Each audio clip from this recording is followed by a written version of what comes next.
Hi all. ഈ ഒരു സെഷനിൽ നമ്മൾ എടുക്കാൻ ഉദ്ദേശിക്കുന്ന ക്ലാസ് എന്ന് വെച്ചിട്ടുണ്ടെങ്കിൽ ജിയോ ടെക്നിക്കൽ എഞ്ചിനീയറിംഗിലെ മൊഡ്യൂൾ 2 ആണ്. ഇപ്പോൾ മൊഡ്യൂൾ 2-ൽ ഇമ്പോർട്ടൻ്റ് ആയിട്ടുള്ള കാര്യങ്ങൾ മാത്രമേ പറയുന്നുള്ളൂ. അപ്പോൾ കഴിഞ്ഞ കുറച്ച് വർഷത്തെ ക്വസ്റ്റ്യൻ പേപ്പേഴ്സ് അനലൈസ് ചെയ്തിട്ട് അതിലത്തെ ഇമ്പോർട്ടൻ്റ് ആയിട്ട് ചോദിച്ചു വരുന്ന, അതായത് റിപ്പീറ്റഡ് ആയിട്ട് ചോദിച്ചു വരുന്ന ക്വസ്റ്റ്യൻസ് മാത്രമേ ഈ ഒരു സെഷനിൽ ഇൻക്ലൂഡ് ചെയ്തിട്ടുള്ളൂ. ഇപ്പോൾ മൊഡ്യൂൾ 2-ൽ പ്രധാനമായിട്ട് വരുന്നത് 3 ടോപ്പിക്സ് ആണ്. First one types of soil water, പിന്നെ permeability and last one compaction. അപ്പോൾ ടൈപ്സ് ഓഫ് സോയിൽ വാട്ടറിൽ ഏതൊക്കെ തരം ക്വസ്റ്റ്യൻസ് ഇതുവരെ വന്നിട്ടുണ്ടെന്ന് നോക്കാം, എന്നിട്ട് നമുക്ക് അതിനനുസരിച്ച് പഠിക്കാം. അപ്പോൾ നോക്കുക, കഴിഞ്ഞ കുറച്ച് വർഷത്തെ ക്വസ്റ്റ്യൻ പേപ്പർ എടുത്തിരുന്നു, അതിന് സോർട്ട് ചെയ്തിട്ടുള്ള ക്വസ്റ്റ്യൻസ് ആണ്. ഫസ്റ്റ് ക്വസ്റ്റ്യൻ നോക്കുക, differentiate free water and held water. 2 മാർക്കിന്റെ ക്വസ്റ്റ്യൻ ആണ്, 2019 ഒക്ടോബറിൽ ചോദിച്ചിട്ടുള്ള ക്വസ്റ്റ്യൻ ആണ്. പിന്നെ explain different types of soil water, അതൊരു 6 മാർക്കിന്റെ ക്വസ്റ്റ്യൻ ആണ്. പിന്നെ define the terms free water, adsorbed water and capillary water, അതും ഒരു 6 മാർക്ക് ക്വസ്റ്റ്യൻ ആണ്. പിന്നെ distinguish between adsorbed water and capillary water, അത് 2 മാർക്ക് ക്വസ്റ്റ്യൻ. അപ്പൊ 2 മാർക്കിനും 6 മാർക്കിനും 2 രീതിയിൽ ഇത് ചോദിക്കുന്നുണ്ട്. അപ്പൊ 2 രീതിയിലും ചോദിച്ചാലും അതിന് ആൻസർ ചെയ്യാൻ പറ്റുന്ന രൂപത്തിൽ നമുക്കിതൊന്ന് നോക്കാം. അപ്പൊ ടൈപ്സ് ഓഫ് സോയിൽ വാട്ടർ അല്ലേ, എന്താണ് സോയിൽ വാട്ടർ എന്ന് പറഞ്ഞിട്ടുണ്ടെങ്കിൽ സോയിലിൽ അടങ്ങിയിരിക്കുന്ന വാട്ടർ അത് പലതരത്തിലുണ്ടാവും. പ്രധാനമായിട്ടും 2 രീതിയിലാണ് ഉള്ളത്. ഏതൊക്കെയാണ്? ഫ്രീ വാട്ടറും ഹെൽഡ് വാട്ടറും. Free water and held water ആണ് പ്രധാനമായിട്ട് നമുക്ക് കാറ്റഗറൈസ് ചെയ്യാൻ പറ്റുന്ന 2 ടൈപ്സ്. ഇനി അതിൽ തന്നെ ഹെൽഡ് വാട്ടർ വീണ്ടും തരംതിരിച്ചിട്ടുണ്ട്. അപ്പൊ ആദ്യം നമുക്ക് എന്താണ് ഫ്രീ വാട്ടർ എന്ന് നോക്കാം. അപ്പൊ എന്താണ് free water? Free water moves in the pores of the soil under the influence of gravity. അപ്പൊ ഗ്രാവിറ്റിയുടെ പ്രസൻസിൽ അങ്ങോട്ടും ഇങ്ങോട്ടും മൂവ് ചെയ്യാൻ പറ്റുന്ന രൂപത്തിലുള്ള വാട്ടറിനെയാണ് നമ്മൾ എന്ത് പറയാം? ഫ്രീ വാട്ടർ എന്ന് പറയാം. അതിൽ തന്നെ ഹെൽഡ് വാട്ടർ എന്ന് പറഞ്ഞിട്ടുണ്ടെങ്കിൽ എന്താ? The held water is retained in the pores of the soil and it cannot move under the influence of gravitational force. അത് ആ പോർ സ്പേസിൽ റീറ്റെയിൻ ചെയ്തിരിക്കും എല്ലാ സമയത്തും. അത് ഗ്രാവിറ്റിന്റെ ഇൻഫ്ലുവൻസിൽ അങ്ങോട്ടോ ഇങ്ങോട്ടോ മൂവ് ചെയ്യാൻ പറ്റുന്ന തരത്തിലുള്ളൊരു വാട്ടർ അല്ല. അപ്പോൾ മെയിൻ ആയിട്ടുള്ള ഡിഫറൻസ് എന്ന് പറയുന്നത് തന്നെയാണ്. ഗ്രാവിറ്റിയുടെ പ്രസൻസിൽ അങ്ങോട്ടും ഇങ്ങോട്ടും മൂവ് ചെയ്യാൻ പറ്റുന്നതാണെങ്കിൽ അത് നമ്മൾ എന്ത് പറയും? ഫ്രീ വാട്ടർ എന്ന് പറയും. നേരെ മറിച്ചത് റീസ്ട്രെയിൻഡ് ആണെന്നുണ്ടെങ്കിൽ അത് നമ്മൾ ഹെൽഡ് വാട്ടർ എന്ന് പറയും അല്ലെ. ഹെൽഡ് വാട്ടർ എന്ന് പറയുമ്പോൾ ആ ഒരു പേരിൽ നിന്ന് തന്നെ നിങ്ങൾക്ക് കിട്ടുന്നുണ്ടാവും. ഹെൽഡ് എന്ന് പറഞ്ഞിട്ടുണ്ടെങ്കിൽ എന്താണ്? പിടിച്ചു വെച്ച വാട്ടർ എന്നല്ലേ. ഓക്കെ, അപ്പൊ ഇനി ഹെൽഡ് വാട്ടറിനെ വീണ്ടും സബ് ഡിവൈഡ് ചെയ്തിട്ടുണ്ട്. 3 തരത്തിലാണ് സബ് ഡിവൈഡ് ചെയ്തിട്ടുള്ളത്. ഏതൊക്കെ നോക്കാം.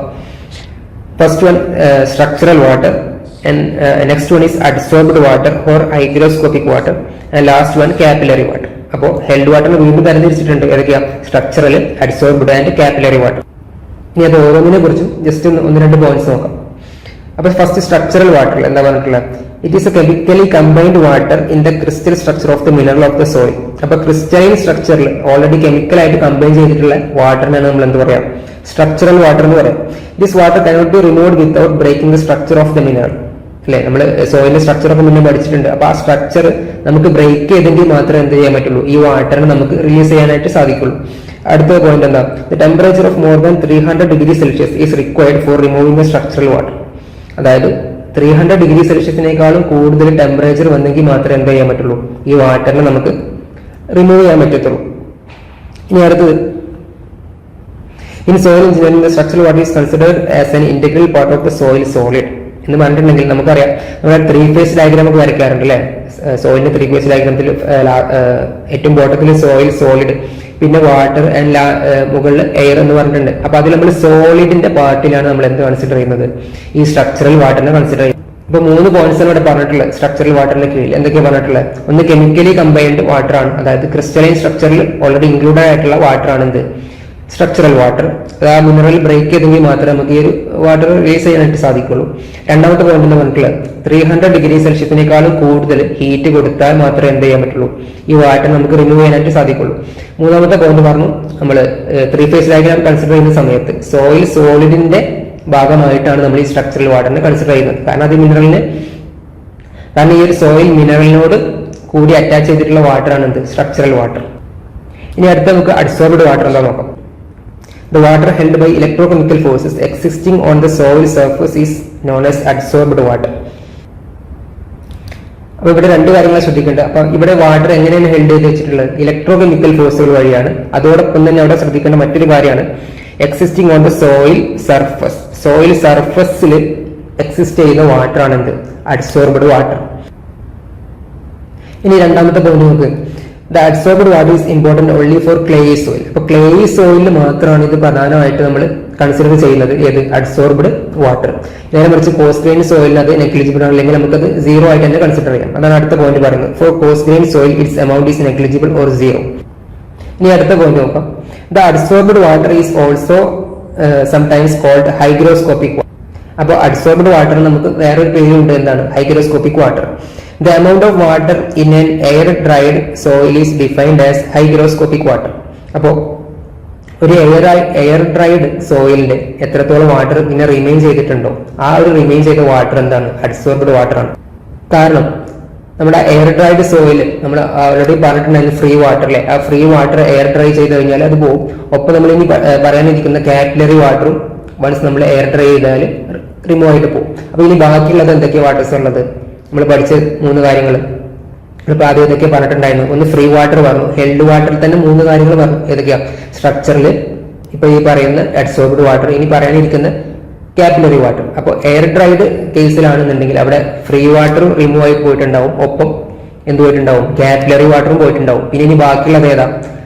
നമ്മൾ നേരത്തെ പറഞ്ഞിട്ടുണ്ടായിരുന്നു സ്ട്രക്ചറൽ വാട്ടറും അഡ്സോർബ്ഡ് വാട്ടറും. സ്ട്രക്ചറൽ വാട്ടർ നമ്മൾ നേരത്തെ പറഞ്ഞു, അത് നമ്മൾ സോളിഡിന്റെ പാർട്ടിലാണ് നമ്മൾ ഇന്റഗ്രേറ്റ് ചെയ്തിട്ടാണ് പറഞ്ഞിട്ടുള്ളത്.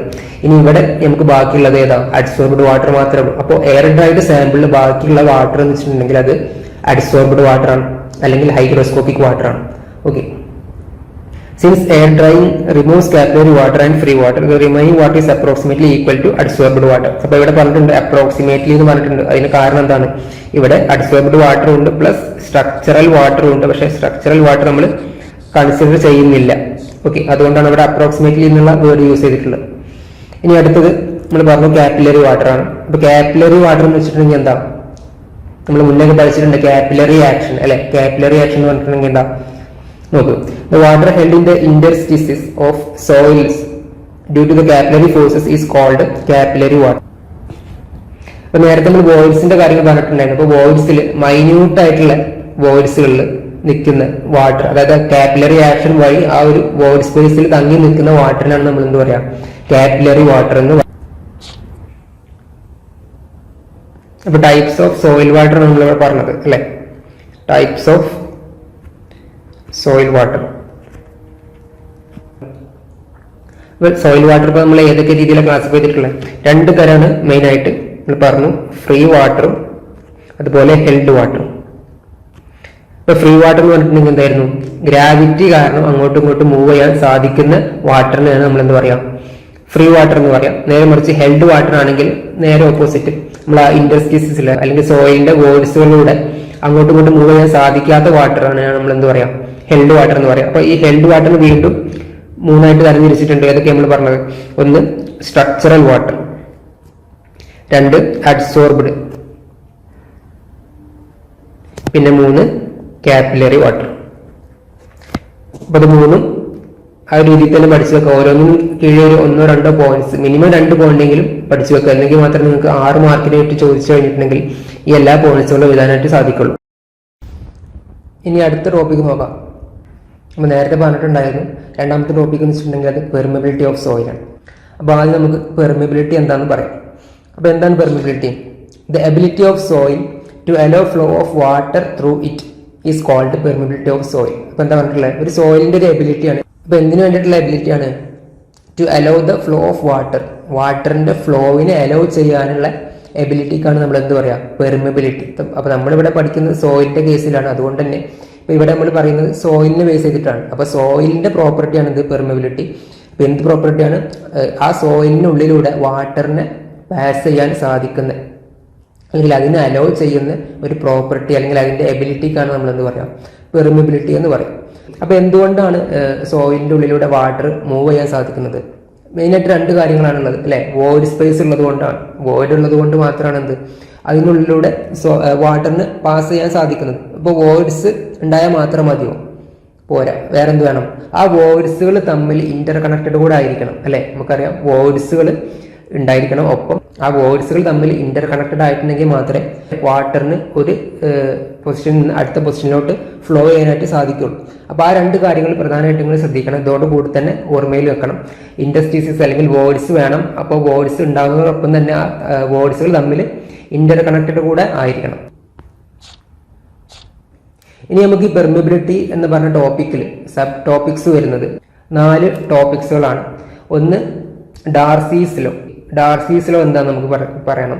ഈ ഒരു പെർമിബിലിറ്റിയുമായി ബന്ധപ്പെട്ട് വരുന്ന ഒരു ലോ ആണ് ഡാർസീസ് ലോ. ഒപ്പം എന്തൊക്കെ ഫാക്ടേഴ്സുകളാണ് ഈ പെർമിബിലിറ്റിനെ എഫക്ട് ചെയ്യുന്നത് അതും നമ്മൾ നോക്കണം. ഒപ്പം നമുക്ക് 2 എക്സ്പെരിമെന്റ്സ് ഉണ്ട് പെർമിബിലിറ്റിയുമായി ബന്ധപ്പെട്ട് വരുന്നത്, അത് നോക്കുക. ഒപ്പം ആ എക്സ്പെരിമെന്റ്സിൽ നമുക്ക് കിട്ടുന്ന ഇക്വേഷൻസ് വെച്ചിട്ട് 2 ടൈപ്പ് ന്യൂമറിക്കൽ പ്രോബ്ലംസും കൂടെ ഈ ഒരു ഭാഗത്ത് നിന്ന് ചോദിക്കാൻ സാധ്യതയുണ്ട്. അപ്പോൾ അതാണ് അടുത്ത സ്ലൈഡിൽ പറഞ്ഞിട്ടുള്ളത്. പെർമിബിലിറ്റി നമുക്ക് നോക്കാനുള്ളത് ഒന്ന് ഡാർസീസ് ലോ, പിന്നെ ഫാക്ടേഴ്സ് അഫക്റ്റിംഗ് പെർമിബിലിറ്റി, അതുപോലെ തന്നെ എക്സ്പെരിമെന്റ്സ് ഇമ്പോർട്ടൻ്റ് ആണ്, സ്ഥിരമായിട്ട് ചോദിക്കുന്നുണ്ട് 6 മാർക്കിന്. അപ്പോൾ experiments for determination of coefficient of permeability നമ്മൾ പറഞ്ഞ അവിടെ 2 ടൈപ്പ് എക്സ്പെരിമെന്റ്സ് ആണ് ഉള്ളത്. പിന്നെ ഉള്ളത് ന്യൂമറിക്കൽ പ്രോബ്ലംസ് ആണ്. അവിടെ നമ്മൾ പറഞ്ഞു, നേരത്തെ നമ്മൾ പറഞ്ഞ ഈ എക്സ്പെരിമെന്റ്സിന്റെ ബേസ് ചെയ്തിട്ട് 2 തരത്തിൽ ചോദ്യങ്ങൾ ചോദിക്കാൻ സാധ്യതയുണ്ട്, അതും കൂടെ നമ്മൾ പറയും. അപ്പോൾ ആദ്യം നമുക്ക് ഡാർസീസ് ലോ എന്താന്ന് നോക്കാം. അപ്പോൾ നോക്കുക, Darcy's law is an equation that describes the flow of fluid through a porous medium. അപ്പോൾ ഡാർസീസ് ലോ എന്ന് പറഞ്ഞിട്ടുണ്ടെങ്കിൽ എന്താണ്? ഫ്ലോ ഓഫ് ഫ്ലൂയിഡ്, ഒരു ഫ്ലൂയിഡിന്റെ ഫ്ലോയിനെ ഡിസ്ക്രൈബ് ചെയ്യുന്ന ഒരു ഇക്വേഷൻ ആണ് അല്ലേ. ഒരു പോറസ് മീഡിയത്തിലൂടെ പോകുന്ന ഒരു ഫ്ലൂയിഡിന്റെ ഫ്ലോയിനെ ഡിസ്ക്രൈബ് ചെയ്യുന്ന ഒരു ഇക്വേഷൻ ആണ് ഡാർസീസ് ലോ. അപ്പോൾ ആ ഫ്ലൂയിഡിന്റെ ഫ്ലോ എന്ന് പറയുമ്പോൾ അവിടെ എന്ത് പ്രോപ്പർട്ടി ആയിരിക്കും നമ്മൾ നോക്കുന്നുണ്ടാവുക? ശരിക്കും ആ ഫ്ലോ എന്ന് പറയുമ്പോൾ നമുക്ക് കിട്ടുന്നുണ്ടാവും വെലോസിറ്റി അല്ലേ. ആ ഫ്ലോയിന്റെ സ്പീഡ് അല്ലെങ്കിൽ അതിന്റെ വെലോസിറ്റിനെ ഡിസ്ക്രൈബ് ചെയ്യുന്ന ഒരു ഇക്വേഷൻ ആണ്, അല്ലെങ്കിൽ അതിനെ ഡിസ്ക്രൈബ് ചെയ്യുന്ന ഒരു ലോ ആണ് എന്ത്? ഡാർസീസ് ലോ. അപ്പോൾ ജനറൽ ആയിട്ടുള്ള ഒരു ലോ ആണ് ഇത്, സോയിലിന് മാത്രം അപ്ലിക്കബിൾ ആയിട്ടുള്ളതല്ല. അപ്പോൾ നമ്മളിവിടെ പഠിക്കുന്നത് നമ്മൾ നേരത്തെ പറഞ്ഞു സോയിലാണ്. അപ്പോൾ നമ്മളിവിടെ പറയുന്നത് സോയിലിനെ ബേസ് ചെയ്തിട്ടാണ്. ഓക്കെ, അപ്പോൾ ഇനി ആ ഫിഗറിലോട്ടൊന്ന് നോക്കാം. അപ്പോൾ ഫിഗറിൽ എന്തൊക്കെ സംഗതികളാണ് കൊടുത്തിട്ടുള്ളത്? നമുക്കറിയാം, ഇവിടെ ഒരു വാട്ടറിന്റെ ടാങ്ക് ഉണ്ട്, അല്ലെങ്കിൽ വാട്ടറിന്റെ ഒരു സോഴ്സ് ഉണ്ട്. ഒപ്പം റൈറ്റ് സൈഡിലും ഒരു സോഴ്സ് ഉണ്ട്. ആ 2 സോഴ്സുകൾ തമ്മിൽ കണക്ട് ചെയ്തിട്ട് എന്ത് കൊടുത്തിട്ടുണ്ട്? ഒരു സോയിൽ സാമ്പിൾ കൊടുത്തിട്ടുണ്ട്. അപ്പൊ 2 എൻഡുകളിലും ഈ ഒരു പോറസ് മീഡിയ ആയിട്ടുള്ള സോയിലിന്റെ 2 എൻഡിലും വാട്ടറിന്റെ സോഴ്സ് ഉണ്ട്. ഒപ്പം ആ 2 വാട്ടർ സോഴ്സിന്റെയും പൊട്ടൻഷ്യലിൽ മാറ്റമുണ്ട് അല്ലെ, ഹൈറ്റ് ഡിഫറൻസ് ഉണ്ട്. ഫസ്റ്റത്തിൽ അത് H1 ആണെങ്കിൽ രണ്ടാമത്തെ കേസിൽ അത് H2 ആണ്. അപ്പൊ H1 is greater than H2. അപ്പൊ സ്വാഭാവികമായിട്ടും ഈ H1ന്റെ സൈഡിൽ നിന്ന് വാട്ടർ ഈ H2ന്റെ സൈഡിലോട്ട് ഒരു ഫ്ലോ ഉണ്ടാവും അല്ലെ. അപ്പൊ ആ ഫ്ലോവിനെ ബേസ് ചെയ്തിട്ടുള്ള ഒരു ലോ ആണ് ഇവിടെ പറയാൻ പോകുന്നത്. അപ്പൊ അതിന് മുന്നേ നമുക്ക് ഇവിടെ ഒരു ടേം നോട്ട് ചെയ്യേണ്ടതുണ്ട്. അതിന്റെ പേരാണ് ഹൈഡ്രോളിക് ഗ്രേഡിയന്റ്. അപ്പൊ എന്താണ് ഹൈഡ്രോളിക് ഗ്രേഡിയന്റ്? ഹൈഡ്രോളിക് ഗ്രേഡിയന്റ് അപ്പൊ ഹൈഡ്രോളിക് ഗ്രേഡിയന്റ് എന്ന് പറഞ്ഞിട്ടുണ്ടെങ്കിൽ ഈ ഒരു height difference H1 minus H2, ഈ ഡിഫറൻസ് ഉണ്ടല്ലോ, ഈ ഡിഫറൻസ് അതായത് H1 minus H2 divided by length of sample, ഇവിടെ കൊടുത്തിട്ടുള്ള സോയിൽ സാമ്പിളിന്റെ ലെങ്ത്, ഇതിനെയാണ് നമ്മൾ എന്ത് പറയാം? ഹൈഡ്രോളിക് ഗ്രേഡിയന്റ് എന്ന് പറയും. അപ്പൊ ഇതാണ് ഹൈഡ്രോളിക് ഗ്രേഡിയന്റ്. അപ്പൊ ഹൈഡ്രോളിക് ഗ്രേഡിയന്റ് എന്ന് പറഞ്ഞിട്ടുണ്ടെങ്കിൽ എന്താ? H1 minus H2 divided by L. അപ്പൊ H1 മൈനസ് H2 എന്ന് പറഞ്ഞാൽ എന്താ? നമ്മുടെ ഈ ഫ്ലോയിന് സാധ്യമാകുന്നത്. ഇവിടെ ഒരു ഫ്ലോ ഉണ്ടാകാൻ കാരണം എന്താ? ഈ ഒരു ഹൈറ്റ് ഡിഫറൻസ് ആണ് അല്ലെ. H1 മൈനസ് H2 എന്ന് പറഞ്ഞിട്ടുള്ള ആ ഒരു ഹൈറ്റ് ഡിഫറൻസ് ആണ് ഫ്ലോ ഉണ്ടാകാനുള്ള കാരണം. അപ്പൊ ആ ഹൈറ്റ് ഡിഫറൻസ് ഡിവൈഡഡ് ബൈ എത്ര ലെങ്ത്തിലാണ് ഈ ഒരു ഫ്ലോ നടക്കുന്നത് അല്ലെ, സോയിലിന്റെ പോറസ് മീഡിയത്തിന്റെ ലെങ്ത്. അപ്പോൾ H1 minus H2 divided by L, അതാണ് എന്ത്? Hydraulic gradient. ഇനി ഹൈഡ്രോളിക് ഗ്രേഡിയന്റും നമ്മൾ നേരത്തെ പറഞ്ഞിട്ടുണ്ടായിരുന്ന വാട്ടറിന്റെ ഫ്ലോ വെലോസിറ്റിയും തമ്മിലുള്ള റിലേഷൻ ആണ് ഡാർസീസ് ലോയിൽ പറയുന്നത്. അപ്പൊ അതെന്താന്ന് നോക്കാം. Darcy's law states that there is a linear relationship between flow velocity and hydraulic gradient for any given saturated soil. അപ്പോൾ ഒരു സാച്ചുറേറ്റഡ് സോയിലിന്റെ കേസിൽ ഒരു ലീനിയർ റിലേഷൻഷിപ്പ് ആണ് ഏതൊക്കെ തമ്മിൽ?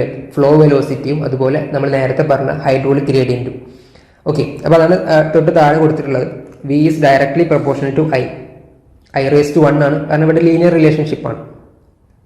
നമ്മൾ നേരത്തെ പറഞ്ഞു I എന്നാണ് ഹൈഡ്രോളിക് ഗ്രേഡിയന്റ് ആണ്, H1 minus H2 divided by L.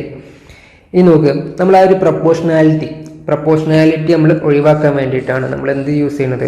ഈ ഒരു പ്രപ്പോർഷണാലിറ്റി മാറ്റിയിട്ട് ഈക്വൽ ടു എന്ന് പറഞ്ഞ സൈൻ ഇടാൻ വേണ്ടിയിട്ട് നമ്മളിവിടെ ഒരു കോൺസ്റ്റന്റ് ഇൻട്രൊഡ്യൂസ് ചെയ്യാണ്. അപ്പോൾ ആ കോൺസ്റ്റന്റ് ആണ് എന്ത്? K.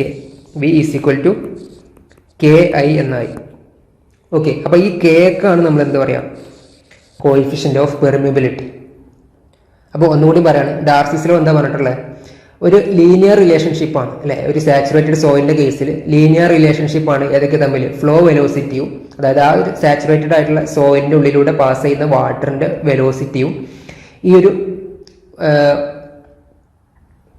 ഒരു ഫ്ലോയിന് കാരണമായിട്ടുള്ള ഹൈഡ്രോളിക് ഗ്രേഡിയന്റും തമ്മിൽ ലീനിയർ റിലേഷൻഷിപ്പാണ് എന്ന് പറഞ്ഞിട്ടുണ്ടെങ്കിൽ V is directly proportional to I. പിന്നെ നമ്മൾ ആ പ്രൊപ്പോർഷണാലിറ്റി ഒഴിവാക്കാൻ വേണ്ടിയിട്ട് ഒരു കോൺസ്റ്റന്റ് ഇൻട്രൊഡ്യൂസ് ചെയ്യണം. അങ്ങനെ നമുക്ക് V is directly proportional to I എന്നുള്ള ആ റിലേഷൻ നമ്മൾ എന്ത് എഴുതി, V is equal to K I എന്ന് എഴുതി. അപ്പൊ അതിലത്തെ ആ കെ അല്ലെങ്കിൽ ആ ഒരു കോൺസ്റ്റന്റിനാണ് നമ്മൾ എന്ത് പറയാം, കോഎഫിഷ്യന്റ് ഓഫ് പെർമിബിലിറ്റി എന്ന് പറയും. ഇനി നിങ്ങളിന്ന് നോക്ക്, നമ്മുടെ ഇക്വേഷൻ എന്തായിരുന്നു, V is equal to K I. അപ്പൊ ഇതിൽ പറഞ്ഞു ഐ എന്ന് പറഞ്ഞിട്ടുണ്ടെങ്കിൽ ഹൈഡ്രോളിക് ഗ്രേഡിയന്റ് ആണ്. അപ്പൊ ഹൈഡ്രോളിക് ഗ്രേഡിയന്റ് നമ്മൾ അഡ്ജസ്റ്റ്മെന്റുകൾ നടത്തിയിട്ട്, അതായത് നമുക്ക് ആ ഒരു വാട്ടറിന്റെ ഹൈറ്റ് ഡിഫറൻസും ലെങ്ത് ഓഫ് സോയിൽ സ്പെസിമെനുകൾ അഡ്ജസ്റ്റ്മെന്റ് നടത്തിയിട്ട് ഈ ഒരു വാല്യൂ നമ്മൾ വണ്ണിലോട്ട് കൊണ്ടുവന്നാൽ നമ്മൾ ഇക്വേഷൻ എന്തായിട്ട് മാറി, v is equal to k എന്നായിട്ട് മാറി അല്ലെ. അപ്പൊ ഈ കെ എന്തായി, v is equal to k എന്നായിട്ട് മാറി. അപ്പൊ നമുക്കിനി ഈ ഒരു കോഎഫിഷ്യന്റ് ഓഫ് പെർമിബിലിറ്റിനെ നമുക്ക് എന്തായിട്ട് ഡിഫൈൻ ചെയ്യാം, വെലോസിറ്റി ആയിട്ട് ഡിഫൈൻ ചെയ്യാം അല്ലെ. എങ്ങനെയാണ് വെലോസിറ്റിനായിട്ട് നമ്മൾ ഡിഫൈൻ ചെയ്യാൻ പറ്റുന്നത്, ഹൈഡ്രോളിക് ഗ്രേഡിയന്റ് 1 ആണ് എന്നുണ്ടെങ്കിൽ അവിടെ നടക്കുന്ന ഫ്ലോ വെലോസിറ്റിക്കാണ് നമ്മൾ എന്താ പറയാ, കോഎഫിഷ്യന്റ് ഓഫ് പെർമിബിലിറ്റി. അതാണ് അടുത്ത സ്ലൈഡിൽ പറയുന്നത്. നോക്ക്, when hydraulic gradient is unity എന്ന് വെച്ചിട്ടുണ്ടെങ്കിൽ 1, k is equal to v.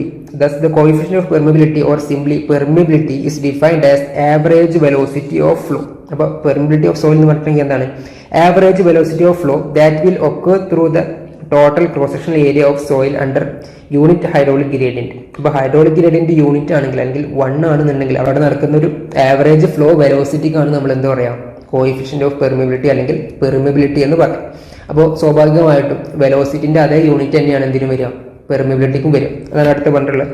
Dimensions are same as velocity centimetre per second. അപ്പോൾ സെന്റിമീറ്റർ പെർ സെക്കൻഡ് അല്ലെങ്കിൽ മീറ്റർ പെർ സെക്കൻഡ് ഒക്കെയാണ് ഇവിടെ കോഎഫിഷ്യന്റ് ഓഫ് പെർമിബിലിറ്റിക്ക് നമ്മൾ സാധാരണ യൂസ് ചെയ്യാറ്. സ്ഥിരമായിട്ട് നമ്മൾ സാധാരണ യൂസ് ചെയ്യാറുള്ളത് മില്ലിമീറ്റർ പെർ സെക്കൻഡ് അല്ലെങ്കിൽ സെന്റിമീറ്റർ പെർ സെക്കൻഡ് ആണ്. കാരണം കുറഞ്ഞ ഒരു വാല്യൂ ഉണ്ടാവുള്ളൂ എല്ലാത്തിനും. അപ്പോൾ നമ്മളിവിടെ പറഞ്ഞിട്ടുണ്ടായിരുന്നത് ഡാർസീസ് ലോ ആണ്. ഒന്നുകൂടി ജസ്റ്റ് ബ്രീഫ് ചെയ്തിട്ട് പറയാം. ഡാർസീസ് ലോയിൽ എന്താ പറഞ്ഞിട്ടുള്ളത്, velocity of flow directly proportional to hydraulic gradient. അപ്പോൾ ഹൈഡ്രോളിക് ഗ്രേഡിയന്റിന് ഡയറക്ട്ലി റിലേറ്റഡ് ആണ് എന്ത്, ഫ്ലോ വെലോസിറ്റി. പിന്നെ ആ ഫ്ലോ വെലോസിറ്റിന്റെ അതുപോലെ ഹൈഡ്രോളിക് ഗ്രേഡിയന്റിന്റെ റിലേഷൻഷിപ്പ് ഈക്വൽ ടു അല്ലെങ്കിൽ ഈക്വൽ ടു സൈൻ കൊണ്ടുവരാൻ വേണ്ടിയിട്ട് നമ്മൾ അവിടെ ഒരു കോൺസ്റ്റന്റ് ഇൻട്രൊഡ്യൂസ് ചെയ്തു. ആ കോൺസ്റ്റന്റിന്റെ പേരാണ് കോഎഫിഷ്യന്റ് ഓഫ് പെർമിബിലിറ്റി. പിന്നെ ആ ഫിഗർ ജസ്റ്റ് വരയ്ക്കാനായിട്ട് പഠിക്കുക. സാധാരണ നമ്മൾക്കിത് ചോദിക്കാറുള്ള 2 മാർക്കിനും 6 മാർക്കിനും ചോദിച്ച് കണ്ടിട്ടുണ്ട്. അപ്പോൾ ഇതുവരെ ചോദിച്ചുള്ള ക്വസ്റ്റ്യൻസ് ജസ്റ്റ് ഒന്ന് നോക്കാം. നോക്ക്, 2018, 2019 അതുപോലെ തന്നെ 2018 വീണ്ടും ചോദിച്ചിട്ടുണ്ട്. ഇപ്പോൾ 2 മാർക്കിന് ചോദിച്ചിട്ടുണ്ട്, 6 മാർക്കിന് ചോദിച്ചിട്ടുണ്ട്, 3 മാർക്കിന് ചോദിച്ചിട്ടുണ്ട്. അപ്പോൾ സ്ഥിരമായിട്ട് 2 മാർക്കിനാണ് ഇത് കാണാറുള്ളത്. സ്റ്റേറ്റ് ഡാർസീസ് ലോ എന്ന് ചോദിക്കാറുണ്ട്. അപ്പോൾ ഡാർസീസ് ലോ എന്താണെന്ന് എഴുതുക. ഇനി 6 മാർക്കിനാണ് ചോദിക്കുന്നുണ്ടെങ്കിൽ ആ ഫിഗർ അടക്കം വരച്ചിട്ട് ഇക്വേഷൻസ് എഴുതുക. ഒപ്പം എപ്പോഴാണ് ഈ ഒരു flow velocity is equal to K എന്ന് വരുന്നത് എന്നുള്ള ആ ഒരു പോയിന്റ് കൂടെ അതിൽ എഴുതുക. എന്നെങ്കിൽ മാത്രമേ നിങ്ങൾക്ക് ആ ഒരു 6 മാർക്ക് അവിടെ സ്കോർ ചെയ്യാനായിട്ട് സാധിക്കുള്ളൂ. ഓക്കെ, ഇനി അടുത്ത ടോപ്പിക് നോക്കാം. അപ്പോൾ അടുത്ത ടോപ്പിക് വെച്ചിട്ടുണ്ടെങ്കിൽ നമുക്ക് ഫാക്ടേഴ്സ് എഫക്റ്റിംഗ് പെർമിബിലിറ്റി ആണ്. അപ്പോൾ ഫാക്ടേഴ്സ് എഫക്റ്റിംഗ് പെർമിബിലിറ്റി, ഏതെല്ലാം ഫാക്ടേഴ്സുകളാണ് ഈ ഒരു പെർമിബിലിറ്റി അല്ലെങ്കിൽ ഈ ഒരു വാട്ടറിന്റെ പാസേജിന്, സോയിലിനുള്ളിലൂടെ ഉള്ള വാട്ടറിന്റെ പാസേജിനെ എഫക്റ്റ് ചെയ്യുന്നത് എന്നാണ് ഇനി പറയാൻ പോകുന്നത്. ഈ ഒരു ടോപ്പിക് സ്ഥിരമായിട്ട് ചോദിക്കാറുണ്ട്. 6 മാർക്കിന് സ്ഥിരം ചോദിക്കുന്ന ഒരു ക്വസ്റ്റ്യൻ ആണ് ഫാക്ടേഴ്സ് എഫക്റ്റിംഗ് പെർമിബിലിറ്റി. അപ്പോൾ ആ ഒരു ഇമ്പോർട്ടൻസ് കൊടുത്തിട്ട് തന്നെ ഇത് പഠിക്കാം.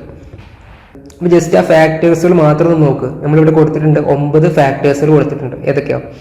1, പാർട്ടിക്കിൾ സൈസ്, അതുപോലെ തന്നെ പാർട്ടിക്കിളിന്റെ സ്പെസിഫിക് സർഫസ് ഏരിയ, പിന്നെ ഷേപ്പ് ഓഫ് പാർട്ടിക്കിൾ. ഇപ്പോൾ പാർട്ടിക്കിളിന്റെ കേസിൽ നമ്മൾ 3 പറഞ്ഞു.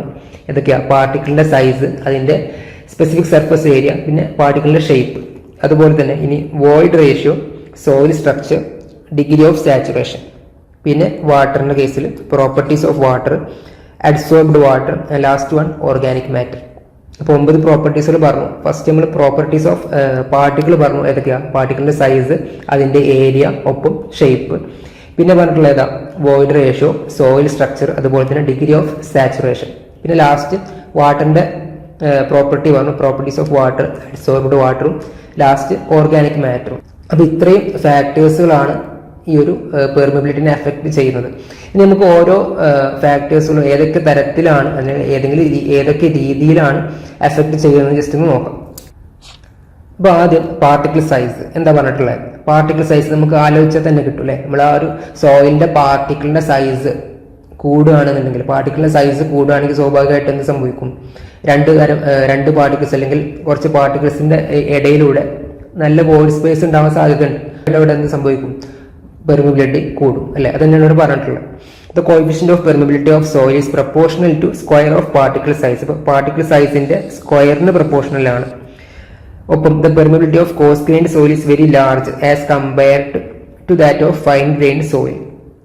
പാർട്ടിക്കിൾ സൈസിന്റെ സ്ക്വയറിന് പ്രൊപ്പോർഷണൽ ആണ്. നമുക്കറിയാം കോസ് ഗ്രെയിൻ സോയിൽ ഉണ്ട്, ഫൈൻ ഗ്രെയിൻ സോയിൽ ഉണ്ട്. കോസ് ഗ്രെയിൻ സോയിൽ ആണ് ഫൈൻ ഗ്രെയിൻ സോയിലിനേക്കാളും സൈസ് കൂടുതൽ. അപ്പൊ അതുകൊണ്ട് തന്നെ അവിടെ എന്താണ്? പെർമിബിലിറ്റി കൂടുതലാണ്. അതാണ് ആ 2 പോയിന്റ് പറഞ്ഞിട്ടുള്ളത്. അപ്പോൾ ആ 2 പോയിന്റ് കൂടി ജസ്റ്റ് നോട്ട് ചെയ്യാം. Coefficient of permeability is proportional to square of particle size. അപ്പോൾ പാർട്ടിക്കിൾ സൈസിന്റെ സ്ക്വയറിനാണ് പ്രൊപ്പോർഷണൽ. ഒപ്പം രണ്ടാമത്തെ പോയിന്റ് എന്താ പറഞ്ഞിട്ടുള്ളത്? കോസ് ഗ്രെയിൻ സോയിലിന് ഫൈൻ ഗ്രെയിൻ സോയിലിനേക്കാളും പെർമിബിലിറ്റി ഉണ്ട്. അടുത്തത് specific surface area of particle. അവിടെ എന്താ പറഞ്ഞിട്ടുള്ളത്? Specific surface area of soil particle also affects permeability. എങ്ങനെയാണ് അഫക്ട് ചെയ്യുന്നത്? Higher the specific surface area lower will be the permeability. അപ്പോൾ സ്പെസിഫിക് സർഫസ് ഏരിയ കൂടുന്ന സമയത്ത് പെർമിബിലിറ്റി കുറയാണ് ചെയ്യുക. ഓക്കെ, നമുക്കറിയാം specific surface area fine grain സോയിലിനാണ് കൂടുതൽ. അപ്പോൾ നമ്മൾ നേരത്തെ പറഞ്ഞ അതേ കേസ് തന്നെയാണ് ഇവിടെ വരിക. ഫൈൻ ഗ്രെയിൻ സോയിലിന് എപ്പോഴും പെർമിബിലിറ്റി കുറയും, അതേസമയം കോസ് ഗ്രെയിൻ സോയിലിന് കൂടും. അപ്പോൾ ഇവിടെ ഇത് ഇൻവേഴ്സ്ലി പ്രൊപ്പോർഷനാണ്. നേരത്തെ നമ്മൾ പറഞ്ഞ പാർട്ടിക്കിൾ സൈസിന് ഡയറക്ട്ലി പ്രൊപ്പോർഷനാണ്, പക്ഷെ സ്ക്വയർ ആണ്. അപ്പോൾ അത് ശ്രദ്ധിക്കും. ഇനി അടുത്ത property, shape of soil particle. അപ്പോൾ സോയിൽ പാർട്ടിക്കിളിന്റെ ഷേപ്പുമായി ബന്ധപ്പെട്ട് വരുന്ന ഏത് രീതിയിലാണ് അത് അഫക്ട് ചെയ്യുന്നത് നമുക്ക് ഇവിടെ നോക്കാം. Rounded particles will have more permeability than angular shaped. അപ്പോൾ ആംഗുലാർ ഷേപ്ഡ് പാർട്ടിക്കിൾസും ഉണ്ട്, റൗണ്ട് ഷേപ്ഡ് പാർട്ടിക്കിൾസും ഉണ്ടാവും. അപ്പോൾ റൗണ്ടഡ് ഷേപ്പ് പാർട്ടിക്കിൾസിനാണ് കൂടുതൽ പെർമിബിലിറ്റി എന്ന് പറഞ്ഞിട്ടുള്ളത്. It is due to specific surface area of angular particle is more compared to rounded particle. അപ്പോൾ നമ്മൾ നേരത്തെ പറഞ്ഞ പോയിന്റിന്റെ ഒരു കണ്ടിന്യൂഷൻ തന്നെയാണ് ഇവിടെ വരുന്നത്. നേരത്തെ നമ്മൾ സ്പെസിഫിക് സർഫസ് ഏരിയനെ കേസിട്ട് പറഞ്ഞു. സ്പെസിഫിക് സർഫസ് ഏരിയ കൂടുന്ന സമയത്ത് പെർമിബിലിറ്റി കുറയും. അപ്പൊ അത് തന്നെയാണ് ഇവിടെ പറഞ്ഞിട്ടുള്ളത്. റൗണ്ടഡ് പാർട്ടിക്കിൾസും ആംഗുലാർ പാർട്ടിക്കിൾസും കമ്പയർ ചെയ്തിട്ടാണ് ഇവിടെ പറഞ്ഞിട്ടുള്ളത്. അപ്പൊ angular particles specific surface area കൂടും, അപ്പൊ അതുകൊണ്ട് തന്നെ അവിടെ പെർമിബിലിറ്റി കുറയും. നേരെ മറിച്ച് റൗണ്ടഡ് പാർട്ടിക്കിൾസിന് സ്പെസിഫിക് സർഫസ് ഏരിയ കുറവാണ്, അതുകൊണ്ട് അവിടെ പെർമിബിലിറ്റി ഇതിനേക്കാളും കൂടുതലുമാണ്. അപ്പൊ അടുത്ത ഫാക്ടർ എന്താ? വോയിഡ് റേഷ്യോ എന്നാണ് കൊടുത്തിട്ടുള്ളത്. അപ്പോൾ എന്താണ് void ratio? Volume of voids by volume of solids അല്ലെ. അപ്പൊ വോയിഡ് റേഷ്യോ കൂടുക എന്ന് പറഞ്ഞാൽ അതിന്റെ അർത്ഥം എന്താ? വോയിഡിന്റെ വോളിയം കൂടുക എന്നാണ് അല്ലെ. വോയിഡ്സ് ന്യൂമറേറ്ററിൽ എന്താണുള്ളത്? Volume of voids. അപ്പോൾ വോയിഡ്സ് കൂടുമ്പോഴാണ് സ്വാഭാവികമായിട്ടും വോയിഡ് റേഷ്യോ കൂടുക. അപ്പോൾ വോയിഡ്സ് കൂടുമ്പോൾ എന്താ സംഭവിക്കുന്നത്? നമുക്ക് വാട്ടറിന്റെ ഫ്ലോ കുറച്ചും കൂടി ഈസി ആവും. അപ്പൊ അതുകൊണ്ട് തന്നെ പെർമിബിലിറ്റി കൂടും. അതാണ് അവിടെ പറഞ്ഞിട്ടുള്ളത്. For a given soil the greater the void ratio the higher is the value of coefficient of permeability. അപ്പോൾ വോയിഡ് റേഷ്യോ കൂടുന്ന സമയത്ത് കോഎഫിഷ്യന്റ് ഓഫ് പെർമിബിലിറ്റി കൂടും. ഇനി അടുത്തത് സോയിൽ സ്ട്രക്ചർ ആണ്. നമ്മൾ സോയിൽ സ്ട്രക്ചർ ഫസ്റ്റ് മുതൽ ഡിസ്കസ് ചെയ്ത സമയത്ത് പറഞ്ഞിട്ടുണ്ടായിരുന്നു. പ്രധാനമായിട്ട് 2 തരം സ്ട്രക്ചറാണ് ഉള്ളത്. ഒന്ന് ഫ്ലക്കുലേറ്റഡും 2 ഡിസ്പേഴ്സ്ഡും. അപ്പോൾ ഇതിൽ തന്നെ ഫിഗർ കൊടുത്തിട്ടുണ്ട് താഴെ. എന്താ കൊടുത്തിട്ടുള്ളത്? ഫ്ലോക്കുലേറ്റഡ് സ്ട്രക്ചർ നോക്ക്, അതുപോലെ തന്നെ ഡിസ്പേഴ്സ്ഡ്. ഇതിൽ തന്നെ നമുക്ക് കണ്ടാൽ മനസ്സിലാവും നമ്മൾ വാട്ടറിന്റെ ഫ്ലോ ഇങ്ങനെ വരുന്ന സമയത്ത് ഏതിനാണ് കൂടുതൽ ചാൻസ്? ഫ്ലോക്കുള്ള ചാൻസ് ഏതിനാണ് കൂടുതൽ? ഫ്ലോക്കുലേറ്റഡ് ആണ്, കാരണം അവിടെ കൂടുതൽ വോയിഡ് സ്പേസുകൾ ഉണ്ട്. നേരെ മറിച്ച് ഡിസ്പേഴ്സിന്റെ കേസിൽ അവിടെ വോയിഡ് സ്പേസ് മൈന്യൂട്ടാണ്. അപ്പൊ അതിനാണ് പറഞ്ഞിട്ടുള്ളത് flocculated structure the particles are in random orientation and permeability is more in this case. ഇനി ഡിസ്പേഴ്സ്ഡ് സ്ട്രക്ചറിലാണെങ്കിലോ the particles are in face to face orientation hence permeability is low. അപ്പോൾ ഫ്ലക്യുലേറ്റഡ് സ്ട്രക്ചർ വരയ്ക്കാൻ പഠിക്കാം, ഒപ്പം dispersed സ്ട്രക്ചറും വരയ്ക്കാൻ പഠിക്കാം. എന്നെങ്കിൽ മാത്രമേ നമുക്ക് മാക്സിമം മാർക്ക് അവിടെ സ്കോർ ചെയ്യാനായിട്ട് സാധിക്കുള്ളൂ. ഇനി അടുത്തത് ഡിഗ്രി ഓഫ് സാച്ചുറേഷൻ ആണ്. അപ്പൊ എന്താ ഡിഗ്രി ഓഫ് സാച്ചുറേഷൻ? നമ്മൾ ഫസ്റ്റ് മുന്നിൽ പറഞ്ഞ സംഗതിയാണ്. Volume of water divided by volume of voids. അപ്പോൾ ഒരു വോയിഡിൽ എത്രത്തോളം വാട്ടർ അടങ്ങിയിട്ടുണ്ട് എന്നതാണ് ഡിഗ്രി ഓഫ് സാച്ചുറേഷൻ എന്ന് പറഞ്ഞ ടേമിനോട് ഉദ്ദേശിക്കുന്നത്. അപ്പൊ ഇവിടെ എന്താ പറഞ്ഞിട്ടുള്ളത്? Partially saturated soil contain air voids which are formed due to entrapped air or gas released from percolating fluid or water. അപ്പൊ എന്ന് വെച്ചിട്ടുണ്ടെങ്കിൽ പാർഷ്യലി സാച്ചുറേറ്റഡ് സോയിൽ ആണെങ്കിൽ നമുക്കറിയാം ഡിഗ്രി ഓഫ് സാച്ചുറേഷന്റെ കേസിൽ നമ്മൾ പറഞ്ഞിട്ടുണ്ടായിരുന്നു 2 തരമാണ് മെയിൻ ആയിട്ടുള്ളത്. പാർഷ്യലി സാച്ചുറേറ്റഡും ഫുള്ളി സാച്ചുറേറ്റഡും. ഫുള്ളി സാച്ചുറേറ്റഡിന്റെ കേസിൽ നമ്മൾ പറഞ്ഞു വോയിഡിൽ എല്ലാ വോയിഡ് സ്പേസ് ഫുള്ളായിട്ടും വാട്ടറാണ് അടങ്ങിയിട്ടുണ്ടാവുക. നേരെ മറിച്ച് പാർഷ്യലി സാച്ചുറേറ്റഡ് സോയിലിന്റെ കേസിൽ വോയിഡ് സ്പേസിൽ വാട്ടറും ഉണ്ടാവും, ഒപ്പം എയറും ഉണ്ടാവും അല്ലെ. അപ്പം ഇനി നിങ്ങളൊന്ന് ആലോചിച്ച് നോക്ക്, പാർഷ്യലി സാച്ചുറേറ്റഡ് കേസിലാണോ അല്ലെങ്കിൽ ഫുള്ളി സാച്ചുറേറ്റഡ് കേസിലാണോ വാട്ടറിന്റെ ഫ്ലോ ഈസി ആയിട്ട് നടക്കുക? ഈ ഒരു പാർഷ്യലി സാച്ചുറേറ്റഡ് കേസിൽ നമ്മൾ പറഞ്ഞു വോയിഡ് സ്പേസിൽ വാട്ടറും ഉണ്ട്, ഒപ്പം എയറും ഉണ്ട് അല്ലെ. അപ്പൊ അതുകൊണ്ട് തന്നെ ഈ ഒരു ഫ്ലോ ഓഫ് വാട്ടറിന് എപ്പോഴും അവിടെ ഉണ്ടായിട്ടുള്ള എയർ ബ്ലോക്ക് ചെയ്യാനായിട്ട് ശ്രമിക്കും. അപ്പോൾ പാർഷ്യലി സാച്ചുറേറ്റഡ് സോയിലിന്റെ കേസിലാണ് പെർമിബിലിറ്റി എപ്പോഴും ലോ ആയിട്ടുണ്ടാവുക. അതാണ് അടുത്ത പോയിന്റ് അവിടെ പറഞ്ഞിട്ടുള്ളത്. ജസ്റ്റ് ഒന്ന് വായിച്ചു നോക്കാം. Partially saturated soil contains air voids which are formed due to entrapped air or gas released from the percolated fluid. This air will block the flow path, thereby reduces the permeability. അപ്പോൾ ഈ ഒരു partially saturated കേസിന്റെ ഉള്ളിലുണ്ടായിരുന്ന air എന്ത് ചെയ്യും? Block ചെയ്യും അല്ലെ, നമ്മുടെ ഈ ഒരു ഫ്ലോനെ ബ്ലോക്ക് ചെയ്യാനായിട്ട് ശ്രമിക്കും. അപ്പൊ അതുകൊണ്ട് തന്നെ ഇറ്റ് റെഡ്യൂസസ് ദ പെർമിബിലിറ്റി. നേരെ മറിച്ച് ഫുള്ളി സാച്ചുറേറ്റഡ് സോയിൽ ആണെങ്കിലോ, fully saturated soil is more permeable than partially saturated soil. അപ്പോൾ ഡിഗ്രി ഓഫ് സാച്ചുറേഷന്റെ കേസിൽ ഇത് രണ്ട് പോയിന്റുകളും പഠിച്ചു വെക്കാം. പാർഷ്യലി സാച്ചുറേറ്റഡ് സോയിലും ഉണ്ട്, ഫുള്ളി സാച്ചുറേറ്റഡ് സോയിലും ഉണ്ട്. ഫുള്ളി സാച്ചുറേറ്റഡ് സോയിലിനാണ് പാർഷ്യലി സാച്ചുറേറ്റഡ് സോയിലിനേക്കാളും പെർമിബിലിറ്റി കൂടുതൽ. അതിന് കാരണമായിട്ട് പറയുന്നുള്ളത് പാർഷ്യലി സാച്ചുറേറ്റഡ് സോയിലിൽ എയറും കൂടെ ഉണ്ടാവും വോയിഡ് സ്പേസിൽ. അപ്പോൾ ആ എയർ ബ്ലോക്ക് ചെയ്യാനായിട്ട് ശ്രമിക്കും നമ്മളെ ഒരു ഫ്ലോയിനെ. ഓക്കെ, അടുത്തത് വാട്ടറിന്റെ പ്രോപ്പർട്ടിയാണ്. അപ്പൊ ഇവിടെ നമ്മൾ പറഞ്ഞിട്ടുള്ള വാട്ടർ പ്രോപ്പർട്ടീസ് ആണ്, അല്ലെങ്കിൽ ഫ്ലൂയിഡ് പ്രോപ്പർട്ടിയാണ് ഇവിടെ ഉദ്ദേശിക്കുന്നത്. അപ്പൊ ഫ്ലൂയിഡ് പ്രോപ്പർട്ടിയിൽ മെയിൻ ആയിട്ട് പറയുന്നത് വിസ്കോസിറ്റി ഒക്കെയാണ്. ജസ്റ്റ് ഒന്ന് വായിച്ചു നോക്കാം. Various properties of water or fluid such as unit weight and viscosity also affect permeability. അപ്പൊ യൂണിറ്റ് വെയിറ്റും ഒപ്പം വിസ്കോസിറ്റിയും ഈ ഒരു പെർമിബിലിറ്റിനെ അഫക്ട് ചെയ്യും. When temperature is increase viscosity decreases rapidly. Permeability increase when viscosity decreases. അപ്പോൾ ടെമ്പറേച്ചറിനെ ബേസ് ചെയ്തിട്ട് കൂടെ ഇവിടെ പറയുന്നുണ്ട്. നമ്മൾ വിസ്കോസിറ്റി എന്ന് പറഞ്ഞൊരു ടേം ഇവിടെ നമ്മൾ പറഞ്ഞു. അപ്പോൾ ടെമ്പറേച്ചർ കൂടുന്ന സമയത്ത് വിസ്കോസിറ്റി കുറയും. അപ്പോൾ വിസ്കോസിറ്റി കുറഞ്ഞാൽ എന്താ സംഭവിക്കുക? പെർമിബിലിറ്റി കൂടും അല്ലെ. ജസ്റ്റ് ഒന്ന് ആലോചിച്ച് നോക്കിയാൽ മതി. അപ്പോൾ വിസ്കോസിറ്റി കൂടുതലുള്ള ഒരു ഫ്ലൂയിഡ് ആണോ അല്ല വിസ്കോസിറ്റി കുറവുള്ള ഒരു ഫ്ലൂയിഡ് ആണോ ഫ്ലോ ചെയ്യാൻ എളുപ്പം? വിസ്കോസിറ്റി കുറഞ്ഞാൽ തന്നെയാണ്. അപ്പോൾ ടെമ്പറേച്ചർ കൂടുന്ന സമയത്ത് വിസ്കോസിറ്റി കുറയും, അപ്പോൾ അതുവഴി പെർമിബിലിറ്റി കൂടും. ഇനി അടുത്ത എന്താ? അഡ്സോർബ്ഡ് വാട്ടർ ആണ്. അഡ്സോർബ്ഡ് വാട്ടർ നമ്മൾ നേരത്തെ പറഞ്ഞു സോയിലിന്റെ സർഫസിലുള്ള ഒരു വാട്ടറിനെയാണ് നമ്മൾ എന്ത് പറയാ? അഡ്സോർബ്ഡ് വാട്ടർ എന്ന് പറയും. അപ്പൊ ഇതൊന്ന് നോക്കാം. Adsorbed water is the water layer formed around the soil particle especially in the case of fine grained soil അല്ലെ. ഫൈൻ ഗ്രെയിൻഡ് സോയിലാണ് ഇത് മെയിൻ ആയിട്ട് ഉണ്ടാവുന്നത്. നമ്മൾ നേരത്തെ അഡ്സോർബ്ഡ് വാട്ടർ പറഞ്ഞ സമയത്ത് പറഞ്ഞിട്ടുണ്ടായിരുന്നു ക്ലേ സോയിലാണ് ഇത് പ്രിഡോമിനന്റ് ആയിട്ടുള്ളത്. കോസ് ഗ്രെയിൻ സോയിലിന് ഇത് 0 അല്ലെങ്കിൽ ഓൾമോസ്റ്റ് നെഗ്ലിജിബിൾ ആണെന്ന് നമ്മൾ പറഞ്ഞു. അപ്പൊ അവിടെ പറയാൻ വിട്ടുപോയ സംഗതി ഇലക്ട്രോ കെമിക്കൽ ഫോഴ്സുകളാണ് ഈ ഒരു അഡ്സോർബ്ഡ് വാട്ടറിന് കാരണമായിട്ടുള്ളതെന്ന് പറഞ്ഞു. അപ്പൊ ക്ലേ സോയിലിനാണ് എപ്പോഴും ഇലക്ട്രോ കെമിക്കൽ ഫോഴ്സ് ഉള്ളത്, കോസ് ഗ്രെയിൻ സോയിലിന് അതില്ല. അതുകൊണ്ടാണ് അവിടെ നമ്മൾ അഡ്സോർബ്ഡ് വാട്ടർ നെഗ്ലിജിബിൾ എന്ന് പറഞ്ഞിട്ടുള്ളത്. ഓക്കെ, ഇവിടെ നോക്കാം. This reduces the size of void space by about 10%. അപ്പൊ വോയിഡ് സ്പേസ് കൂടെ ഇൻക്ലൂഡ് ചെയ്തിട്ടാണ് ഈ ഒരു അഡ്സോർബ്ഡ് വാട്ടറിന്റെ ലെയർ ഫോം ചെയ്യുക. അപ്പൊ അതുകൊണ്ട് തന്നെ വോയിഡ് സ്പേസ് ഒരു 10% കുറവാകും എന്നാണ് ഇവിടെ പറഞ്ഞിട്ടുള്ളത്. അപ്പൊ വോയിഡ് സ്പേസ് കുറയുന്ന സമയത്ത് എന്താ സംഭവിക്കുക? വെലോസിറ്റി അല്ലെങ്കിൽ പെർമിബിലിറ്റി കുറയുക അല്ലെ. നമ്മൾ നേരത്തെ വോയിഡ് റേഷ്യോവുമായി ബന്ധപ്പെട്ട് പറഞ്ഞിട്ടുണ്ടായിരുന്നു വോയിഡ് സ്പേസ് കുറയുമ്പോൾ പെർമിബിലിറ്റി കുറയും. നേരെ മറിച്ച് വോയിഡ് റേഷ്യോ കൂടുന്ന സമയത്ത് അല്ലെങ്കിൽ വോയിഡ് സ്പേസ് കൂടുമ്പോൾ പെർമിബിലിറ്റി കൂടും. ഇവിടെ അഡ്സോർബ്ഡ് വാട്ടറിന്റെ ആ ലെയർ ഫോം ചെയ്യുന്നത് കാരണം വോയിഡ് സ്പേസ് കുറയാണ്. അപ്പൊ അതുകൊണ്ട് തന്നെ പെർമിബിലിറ്റി കുറയും. അപ്പോൾ this reduces the size of void space by about 10%, hence permeability reduces.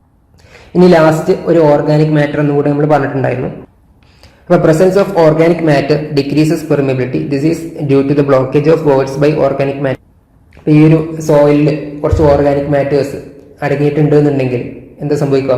Void space ഒക്കെ ഈ ഒരു ഓർഗാനിക് മാറ്റർ വന്നിട്ട് അടയാൻ നോക്കും. അപ്പൊ അടയുന്ന സമയത്ത് അവിടെ ഫ്ലോവിനെ അത് ബ്ലോക്ക് ആക്കാനാണ് ചാൻസ്. അപ്പൊ അതാണ് ഇവിടെ പറഞ്ഞിട്ടുള്ളത്. This is due to the blockage of voids by organic matter. അപ്പോൾ ഓർഗാനിക് മാറ്റർ പ്രസന്റ് ആണെന്നുണ്ടെങ്കിൽ അത് വോയിഡ് സ്പേസിലായിരിക്കും വന്ന് നിൽക്കുക. അപ്പൊ അതുകൊണ്ട് തന്നെ അവിടെ ഫ്ലോവിന് അത് ഒപ്പോസ് ചെയ്യും. അപ്പൊ അതുകൊണ്ട് പെർമിബിലിറ്റി കുറയും. അപ്പൊ നമ്മളിവിടെ 9 പോയിന്റുകൾ പറഞ്ഞിട്ടുണ്ടായിരുന്നു. ഏതൊക്കെ പോയിന്റുകളാണ് പറഞ്ഞിട്ടുണ്ടായിരുന്നു? ആദ്യം പാർട്ടിക്കിളിനെ ബേസ് ചെയ്തിട്ട് പറഞ്ഞു അല്ലെ. അപ്പൊ സോയിൽ പാർട്ടിക്കിളിന് എന്തൊക്കെ പ്രോപ്പർട്ടീസ് ആണ് പറഞ്ഞിട്ടുണ്ടായിരുന്നത്? ഒന്ന് ഷേപ്പുമായി ബന്ധപ്പെട്ട് പറഞ്ഞു, ഒപ്പം സ്പെസിഫിക് സർഫസ് ഏരിയ, അതുപോലെ തന്നെ സൈസ് അല്ലെ. സൈസിന്റെ കേസിൽ നമ്മൾ എന്താ പറഞ്ഞത്? പ്രപ്പോർഷൻ ടു d² എന്നാണ് പറഞ്ഞിട്ടുണ്ടായിരുന്നത്. അപ്പോൾ സൈസ് കൂടുന്ന സമയത്ത് വോയിഡ് കൂടും, അതുകൊണ്ട് തന്നെ പെർമിബിലിറ്റി കൂടും. പിന്നെ ഷേപ്പിനെ ബേസ് ചെയ്തിട്ട് പറഞ്ഞു എന്തൊക്കെ പറഞ്ഞിട്ടുണ്ടായിരുന്നത്, റൗണ്ടഡ് പാർട്ടിക്കിൾസും ആംഗുലാർ ഷേപ്പഡും ഉണ്ട്. അപ്പോൾ റൗണ്ടഡ് പാർട്ടിക്കിളിനാണ് ആംഗുലാർ പാർട്ടിക്കിളിനേക്കാളും കൂടുതൽ പെർമിബിലിറ്റി ഉണ്ടാവുക. ഒപ്പം തന്നെ സ്പെസിഫിക് സർഫസ് ഏരിയയുമായി ബന്ധപ്പെട്ട് നമ്മൾ പറഞ്ഞു. സ്പെസിഫിക് സർഫസ് ഏരിയയിൽ എന്താ പറഞ്ഞിട്ടുള്ളത്, ഇൻവേഴ്സ്ലി പ്രൊപ്പോർഷനിലാണ് അല്ലേ. സ്പെസിഫിക് സർഫസ് ഏരിയ കൂടുന്ന സമയത്ത് പെർമിബിലിറ്റി കുറയും. അപ്പോൾ ഷേപ്പുമായി ബന്ധപ്പെട്ട് നമ്മൾ പറഞ്ഞു, റൗണ്ടഡ് പാർട്ടിക്കിളിന് സ്പെസിഫിക് സർഫസ് ഏരിയ കുറവാണ്, നേരെ മറിച്ച് ആംഗുലാർ പാർട്ടിക്കിളിന് സ്പെസിഫിക് സർഫസ് ഏരിയ കൂടുതലാണ്. അതുകൊണ്ടാണ് ആ ഒരു ഡിഫറൻസ് അവിടെ വരുന്നത്. അപ്പോൾ സോയിലിന്റെ പാർട്ടിക്കിളുമായി ബന്ധപ്പെട്ട് വരുന്ന 3 പ്രോപ്പർട്ടീസുകൾ നമ്മൾ പറഞ്ഞു. ഇനി പിന്നെ ഉണ്ടായിരുന്ന ഏതൊക്കെയാണ്, degree of saturation, void ratio, അതുപോലെ സോയിൽ സ്ട്രക്ചർ അല്ലെ. ഡിഗ്രി ഓഫ് സാച്ചുറേഷൻ എന്താ പറഞ്ഞിട്ടുണ്ടായിരുന്നത്, പാർഷ്യലി സാച്ചുറേറ്റഡ് സോയിലിന് എപ്പോഴും പെർമിബിലിറ്റി കുറവാണ് compared to fully saturated soil. ഇനി വോയിഡ് റേഷ്യോന്റെ കേസിലോ, വോയിഡ് റേഷ്യോ കൂടുമ്പോൾ പെർമിബിലിറ്റി കൂടും.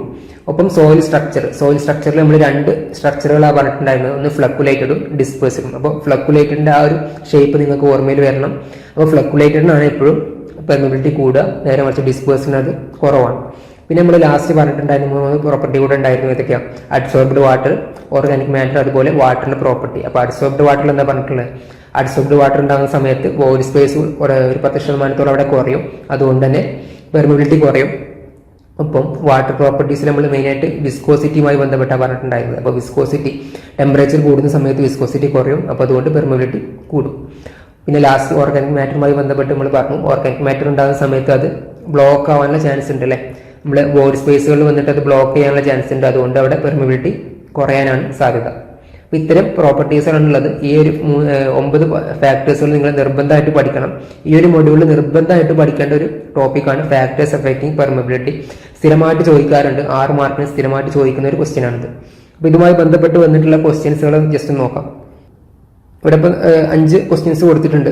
First question, what is mean by permeability of soil. Permeability എന്ന് പറഞ്ഞിട്ടുണ്ടെങ്കിൽ എന്താണോ ചോദിച്ചിട്ടുള്ളത്. 2 മാർക്കിന്റെ ഒരു ക്വസ്റ്റ്യൻ ആണ്, ഏപ്രിൽ 2020 ചോദിച്ചിട്ടുള്ള ക്വസ്റ്റ്യൻ.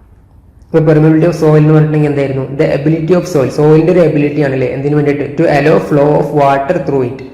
അപ്പോൾ ഫ്ലോ ഓഫ് വാട്ടർ അലോ ചെയ്യാൻ വേണ്ടിയിട്ടുള്ള ഒരു എബിലിറ്റിക്കാണ് നമ്മൾ എന്ത് പറയാം, പെർമിബിലിറ്റി ഓഫ് സോയിൽ എന്ന് പറയാം. ഇനി അടുത്ത 4 ക്വസ്റ്റ്യൻസ് നോക്ക്. List the factors affecting permeability of soil. List the factors affecting permeability. അപ്പോൾ ചോദ്യത്തിൽ തന്നെ മാറ്റില്ല, 4 ക്വസ്റ്റ്യനും സെയിം ക്വസ്റ്റ്യൻ ആണ്, ഡിഫറെന്റ് ഇയേഴ്സിൽ ചോദിച്ചുള്ള ക്വസ്റ്റ്യൻ ആണ്. ഫസ്റ്റ് ഏപ്രിൽ 2020, പിന്നെ ഏപ്രിൽ 2019, ഒക്ടോബർ 2019, ഏപ്രിൽ 2018. അപ്പോൾ എല്ലാ വർഷവും സ്ഥിരമായിട്ട് റിപ്പീറ്റഡ് ആയിട്ട് വരുന്ന ഒരു ക്വസ്റ്റ്യൻ ആണ് പെർമിബിലിറ്റി, അല്ലെങ്കിൽ list the factors affecting permeability. അപ്പോൾ അതുകൊണ്ട് തന്നെയാണ് ആ ഒരു ഇമ്പോർട്ടൻസ് കൊടുത്തത് പഠിക്കണം എന്ന് പറഞ്ഞിട്ടുള്ളത്. ഇനി നമുക്ക് അടുത്ത് പറയാനുള്ളത് എക്സ്പെരിമെന്റ്സ് ആണ് അല്ലെ. Experiments for determination of coefficient of permeability. The experiments for the determination of coefficient of permeability. Coefficient of permeability കാണാൻ വേണ്ടിയിട്ട് ഉള്ള എക്സ്പെരിമെന്റുകളാണ്. നമുക്ക് മെയിനായിട്ട് 2 എക്സ്പെരിമെന്റുകളുണ്ട്. ഒന്ന് കോൺസ്റ്റന്റ് ഹെഡ് പെർമിബിലിറ്റി ടെസ്റ്റും, രണ്ടാമത്തത് വേരിയബിൾ ഹെഡ് അല്ലെങ്കിൽ ഫാളിംഗ് ഹെഡ് പെർമിബിലിറ്റി ടെസ്റ്റ്. അപ്പോൾ കോൺസ്റ്റന്റ് ഹെഡ് പെർമിബിലിറ്റി ടെസ്റ്റ് നമ്മൾ സാധാരണ യൂസ് ചെയ്യാറുള്ളത് കോഴ്സ് ഗ്രൈൻഡ് സോയിലിനാണ്. അപ്പോൾ കമ്പാരിറ്റീവ്ലി കുറച്ചും കൂടി കോഎഫിഷ്യന്റ് ഓഫ് പെർമിബിലിറ്റി കൂടുതലുള്ള സോയിലിനാണ് നമ്മൾ constant head permeability test use ചെയ്യാറുള്ളത്. നേരെ മറിച്ച് നമ്മൾ വേരിയബിൾ ഹെഡ് പെർമിബിലിറ്റി ടെസ്റ്റ് നമ്മൾ സാധാരണ യൂസ് ചെയ്യാറുള്ളത് ക്ലേ സോയിൽസിനാണ് അല്ലെങ്കിൽ ഫൈൻ ഗ്രെയിൻഡ് സോയിലിനാണ്. അപ്പോൾ അത് എന്തൊക്കെയാണെന്ന് ജസ്റ്റ് നോക്കാം. അപ്പോൾ ഇതാണ് നമ്മുടെ ഒരു കോൺസ്റ്റന്റ് ഹെഡ് പെർമിബിലിറ്റി ടെസ്റ്റിന്റെ ഒരു സെറ്റപ്പ്. അപ്പോൾ എന്തൊക്കെയുള്ളത് ജസ്റ്റ് ഒന്ന് നോക്ക്. മുകളിൽ ഒരു വാട്ടർ സോഴ്സ് ഉണ്ട് അല്ലെ, ഇതൊരു വാട്ടർ സോഴ്സ് ആണ്. ഒപ്പം ഏറ്റവും താഴെ ഒരു വാട്ടർ സോഴ്സ് ഉണ്ട്. ആ താഴത്തെ വാട്ടർ സോഴ്സിലാണ് നമ്മൾ എന്ത് വെച്ചിട്ടുള്ളത്, ആ താഴത്തെ വാട്ടർ സോഴ്സിലാണ് നമ്മൾ സോയിൽ സ്പെസിമെൻ വെച്ചിട്ടുള്ളത്. ഓക്കെ അല്ലേ. പിന്നെ അതോടൊപ്പം തന്നെ ഇവിടെ താഴെ ഒരു മെഷറിംഗ് ജാറും കൊടുത്തിട്ടുണ്ട്. അപ്പോൾ ഇതാണ് നമ്മുടെ ഈ എക്സ്പെരിമെന്റൽ സെറ്റപ്പ്. അപ്പോൾ ഏറ്റവും മുകളിൽ വാട്ടർ കൊടുത്തിട്ടുണ്ട്. അപ്പോൾ ആ വാട്ടർ ഒരു പൈപ്പിലൂടെ ഈ ഒരു സോയിൽ സ്പെസിമെനിലോട്ട് ഇറക്കുന്നുണ്ട്. ഒപ്പം ഏറ്റവും താഴെ ഒരു പോറസ് പ്ലേറ്റ് വഴി കണക്ട് ചെയ്തിട്ടുണ്ട്. ഒരു മെഷറിംഗ് ജാറിലോട്ടാണ് ആ വാട്ടർ ഫ്ലോ ചെയ്തിട്ട് ലാസ്റ്റ് എത്തുന്നത്. അപ്പോൾ വൺസ് നമ്മൾ ഇവിടെ ഒരു വാൾവ് ഉണ്ട്, ഈ വാൾവ് ഓപ്പൺ ചെയ്ത് കഴിഞ്ഞാൽ എന്ത് സംഭവിക്കും, വാട്ടർ മുകളിൽ നിന്ന് താഴത്തോട്ട് വരും. അപ്പോൾ താഴത്തോട്ട് വരുന്ന സമയത്ത് ഈ ഒരു സോയിൽ സ്പെസിമെനിലൂടെ വാട്ടർ പാസ് ചെയ്തിട്ട് താഴത്തോട്ട് എത്തും. താഴത്തോട്ട് എത്തുന്ന സമയത്ത് ഈ ബോട്ടം ടാങ്കിലത്തെ വാട്ടർ ലെവൽ റൈസ് ചെയ്യും. റൈസ് ചെയ്ത എന്ത് സംഭവിക്കും, വാട്ടർ ഇങ്ങോട്ട് അത് ഫ്ലോ ചെയ്യും. അപ്പോൾ ഇങ്ങോട്ട് ഫ്ലോ ചെയ്യുന്ന സമയത്ത് നമുക്ക് പറയാം ഇവിടെ മെഷറിംഗ് ജാറാണ്. അപ്പോൾ എത്രത്തോളം വാട്ടർ ഇങ്ങനെ ഫ്ലോ ചെയ്തിട്ടുണ്ട് എന്നുള്ളത് നമുക്ക് ഈ ഒരു വോളിയം, വാട്ടറിന്റെ വോളിയം ഇവിടെ മെഷർ ചെയ്യാനായിട്ട് സാധിക്കും. അപ്പം ഇനി നമുക്ക് ഈ ഒരു എക്സ്പെരിമെന്റൽ സെറ്റപ്പ് വഴി എങ്ങനെയാണ് പെർമിബിലിറ്റി കാണുന്നതെന്ന് നോക്കാം. അപ്പം നമുക്കറിയാം discharge Q is equal to velocity into area എന്നാണ് അല്ലെ. നമുക്കിവിടെ ഏരിയ എന്ന് പറഞ്ഞിട്ടുണ്ടെങ്കിൽ എന്താണ്, ഈ സോയിൽ സ്പെസിമെന്റെ ക്രോസ് സെക്ഷണൽ ഏരിയ. ഓക്കെ, ഇനി ക്യൂ ഡിസ്ചാർജ് എന്ന് പറഞ്ഞിട്ടുണ്ടെങ്കിൽ ഓൾസോ നമുക്ക് എന്തറിയാം, വോളിയം ഡിവൈഡഡ് ബൈ ടൈം. അപ്പൊ എത്ര വോളിയം വാട്ടർ ഇവിടെ കണക്ട് ചെയ്തു, അത് നമ്മൾ എത്രത്തോളം ടൈമിന്റെ ഉള്ളിലാണ് അത് കണക്ട് ചെയ്തതെന്ന് നോക്കി കഴിഞ്ഞിട്ടുണ്ടെങ്കിൽ നമുക്ക് എന്ത് കിട്ടും, ക്യൂ കിട്ടും, ഡിസ്ചാർജ് കിട്ടും. അപ്പൊ എന്നിട്ട് ആ ഡിസ്ചാർജ് നമ്മൾ നേരത്തെ പറഞ്ഞ ഡിസ്ചാർജും തമ്മിലൊന്ന് ഈക്വേറ്റ് ചെയ്താൽ നമുക്ക് എന്ത് കിട്ടും, ലാസ്റ്റ് കോഎഫിഷ്യന്റ് ഓഫ് പെർമിബിലിറ്റി കിട്ടും. ഓക്കെ, നമ്മൾ നോക്കും ഈ ഒരു equation Q is equal to V A അല്ലേ. നമുക്ക് ഇതിന് നമുക്ക് എന്താക്കിയിട്ട് എഴുതാം, വിനെ നമുക്ക് എന്ത് എഴുതാം, നമ്മൾ നേരത്തെ ഡാർസീസ് ലോ പറഞ്ഞിട്ടുണ്ടായിരുന്നു. ഡാർസീസ് ലോയിൽ വെലോസിറ്റി എന്ന് പറഞ്ഞിട്ടുണ്ടെങ്കിൽ എന്താണ്, V is equal to K I എന്ന് പറഞ്ഞു അല്ലെ. V is equal to K I. അപ്പോൾ ഇവിടെ വിക്ക് പകരം നമ്മൾ കെ ഐ എന്ന് സബ്സ്റ്റിറ്റ്യൂട്ട് ചെയ്യാണ്, കെ ഐ. ഇനി ബാക്കി എന്താ ഉള്ളത്, എ. ഇനി ഐ എന്ന് പറഞ്ഞിട്ടുണ്ടെങ്കിൽ എന്താ, ഹൈഡ്രോളിക് ഗ്രേഡിയന്റ് ആണ് അല്ലെ. നമ്മൾ തുടക്കത്തിൽ പറഞ്ഞിട്ടുണ്ടായിരുന്നു ഹൈഡ്രോളിക് ഗ്രേഡിയന്റ് എന്ന് പറഞ്ഞിട്ടുണ്ടെങ്കിൽ എന്താണ്, ആ height difference causing the flow divided by length of specimen. അപ്പൊ ഇവിടെ ഹൈറ്റ് ഡിഫറൻസ് ഏതാണ്, ഈ എച്ച് ആണ്. അപ്പൊ എച്ച് ഡിവൈഡഡ് ബൈ എൽ, നമ്മുടെ ലെങ്ത് ഓഫ് സ്പെസിമെൻ എൽ ആണ്, പിന്നെ ഇൻറ്റു ഏരിയ. ഓക്കെ അല്ലേ. ഇനി നമുക്ക് ഇതിന് കെ കണ്ടെത്തിക്കൂടെ, കെ ഈസ് ഈക്വൽ ടു എന്ത് കിട്ടും, Q L divided by A into H. അപ്പൊ ഇതാണ് കോൺസ്റ്റന്റ് ഹെഡ് പെർമിബിലിറ്റി ടെസ്റ്റ് പ്രകാരമുള്ള ഇക്വേഷൻ, കോഎഫിഷ്യന്റ് ഓഫ് പെർമിബിലിറ്റി കാണാൻ വേണ്ടിയിട്ടുള്ള ഇക്വേഷൻ. എന്താണ്, Q L divided by A H. അപ്പൊ ഇവിടെ ക്യൂ എന്ന് പറഞ്ഞിട്ടുണ്ടെങ്കിൽ എന്താണ്, ഡിസ്ചാർജ് ആണ്. അപ്പൊ എത്രത്തോളം വാട്ടർ കളക്ട് ചെയ്തു ഡിവൈഡഡ് ബൈ ആ കളക്ട് ചെയ്യാൻ എടുക്കുന്ന ടൈം, അതാണ് ക്യൂ അല്ലെങ്കിൽ ഡിസ്ചാർജ്. പിന്നെ എൽ എന്ന് പറഞ്ഞിട്ടുണ്ടെങ്കിൽ ലെങ്ത് ഓഫ് സ്പെസിമെൻ ആണ്, ഒപ്പം ഡിവൈഡ് ബൈ എ എച്ച്. അല്ലെങ്കിൽ എ എന്ന് പറഞ്ഞിട്ടുണ്ടെങ്കിൽ നമ്മുടെ cross sectional area of soil specimen, H എന്ന് വെച്ചിട്ടുണ്ടെങ്കിൽ ആ ഒരു height difference causing the flow. Okay, അപ്പോൾ ഇത് കൂടുതൽ ഡീറ്റെയിൽ ആയിട്ട് നമുക്ക് ഇതിന്റെ ക്വസ്റ്റ്യൻസ് നമ്മൾ വഴിയെ ചെയ്യുന്നുണ്ട്. 1-2 ക്വസ്റ്റ്യൻസ് നമ്മൾ ചെയ്യും. അപ്പോൾ കൂടുതൽ ഡീറ്റെയിൽ ആയിട്ട് ഒന്നുകൂടി പറയാം. അപ്പൊ ഇനി അടുത്തത് വേരിയബിൾ ഹെഡ് പെർമിബിലിറ്റി ടെസ്റ്റ് നോക്കാം. അപ്പോൾ വേരിയബിൾ ഹെഡ് പെർമിബിലിറ്റി ടെസ്റ്റിന്റെ ഫിഗർ ഇവിടെ കൊടുത്തിട്ടുണ്ട്, ജസ്റ്റ് ഒന്ന് നോക്ക്. അപ്പൊ നേരത്തെ പോലെ ഇവിടെ ഒരു ടോപ്പിൽ ടാങ്ക് വരുന്നില്ല, അല്ലെങ്കിൽ വാട്ടറിന്റെ സോഴ്സ് വരുന്നില്ല, ജസ്റ്റ് ബോട്ടത്തിൽ മാത്രമേ ഉള്ളൂ. അപ്പോൾ നേരത്തെ ആ ടാങ്കിന് പകരം ഇവിടെ കൊടുത്തിട്ടുള്ള ഒരു സ്റ്റാൻഡ് പൈപ്പാണ്. അപ്പൊ ആ ടേം ശ്രദ്ധിക്കുക, സ്റ്റാൻഡ് പൈപ്പ്. പിന്നെ മുകളിൽ ഒരു ഫണൽ കൊടുത്തിട്ടുണ്ട്. അപ്പൊ ആ ഫണലിലൂടെ നമ്മൾ എന്ത് ചെയ്യും, വാട്ടർ ആഡ് ചെയ്യും. ഈ വാട്ടർ ആഡ് ചെയ്യുന്ന സമയത്ത് നമുക്ക് ഓരോ ടൈമിലുള്ള വാട്ടറിന്റെ പൊസിഷൻ ഈ ഒരു സ്റ്റാൻഡ് പൈപ്പിൽ നമുക്ക് നോട്ട് ചെയ്യാനായിട്ട് സാധിക്കും. അപ്പോൾ ഒരു ടൈം T1 എന്ന് പറഞ്ഞ ടൈമിൽ H1 എന്ന് പറഞ്ഞ ഹൈറ്റിൽ വാട്ടർ ഉണ്ട്. ഇനി അത് കുറച്ച് സമയം കഴിഞ്ഞതിന് ശേഷം നമ്മൾ വീണ്ടും ഹെഡ് നോക്കുകയാണ്. അപ്പോൾ H2 ആയിട്ട് മാറിയിട്ടുണ്ട്. ഓക്കെ അല്ലേ. അപ്പൊ ഈ ഒരു ബേസിക് ഐഡിയ വെച്ചിട്ടാണ് നമ്മൾ ഈ ഒരു വേരിയബിൾ ഹെഡ് പെർമിബിലിറ്റി ടെസ്റ്റ് പ്രകാരമുള്ള കോഎഫിഷ്യന്റ് ഓഫ് പെർമിബിലിറ്റി കാണാൻ വേണ്ടിയുള്ള ഇക്വേഷൻ ഉണ്ടാക്കുന്നത്. അപ്പൊ ഇതിൽ ചെറിയൊരു ഡെറിവേഷൻ ഉണ്ട്, ഒരു സിമ്പിൾ ഇന്റഗ്രേഷനേ ഉള്ളൂ. നമുക്ക് ജസ്റ്റ് ഒന്ന് നോക്കാം. അപ്പൊ ഇനി നോക്ക്, ഇവിടെ ഒരു DH എന്ന് കൊടുത്തിട്ടുണ്ട് അല്ലെ. ചെറിയൊരു അല്ലെങ്കിൽ സ്മോൾ ഇന്റർവെൽ ഓഫ് ടൈമിൽ വരുന്ന ഹെഡ് ഡിഫറൻസ് ആണ് DH. അപ്പൊ ആ DH-ല് എത്രത്തോളം വാട്ടറിന്റെ കുറവ് വന്നിട്ടുണ്ട് എങ്ങനെ നമുക്ക് നോക്കാം. ഈ DH എന്ന് പറഞ്ഞിട്ടുണ്ടെങ്കിൽ എന്താണ്, ഈ ഒരു സ്റ്റാൻഡ് പൈപ്പിലുള്ള വാട്ടറിന്റെ എമൗണ്ട് അല്ലേ. അപ്പൊ ഇത് DH ആണെന്നുണ്ടെങ്കിൽ ഇതിന്റെ വോളിയം നമുക്ക് എങ്ങനെ കിട്ടും, ഈ ഒരു ഏരിയ ഓഫ് ക്രോസ് സെക്ഷൻ, ഈ ഒരു cross section area small A എന്നാണെന്നുണ്ടെങ്കിൽ ഈ വോളിയം എന്താ വരിക, volume of water equal to A into DH എന്ന് വരും. ഓക്കെ അല്ലേ. ഇനി ഈ ഏരിയ ഇൻറ്റു DH എന്ന് നമ്മൾ കണ്ടെത്തിയിട്ടുള്ള വാട്ടറിന്റെ കുറവ്, അല്ലെങ്കിൽ വാട്ടർ അവിടെ നിന്ന് പോകുന്നിട്ടുണ്ട് മുകളിൽ നിന്ന് താഴത്തോട്ട്.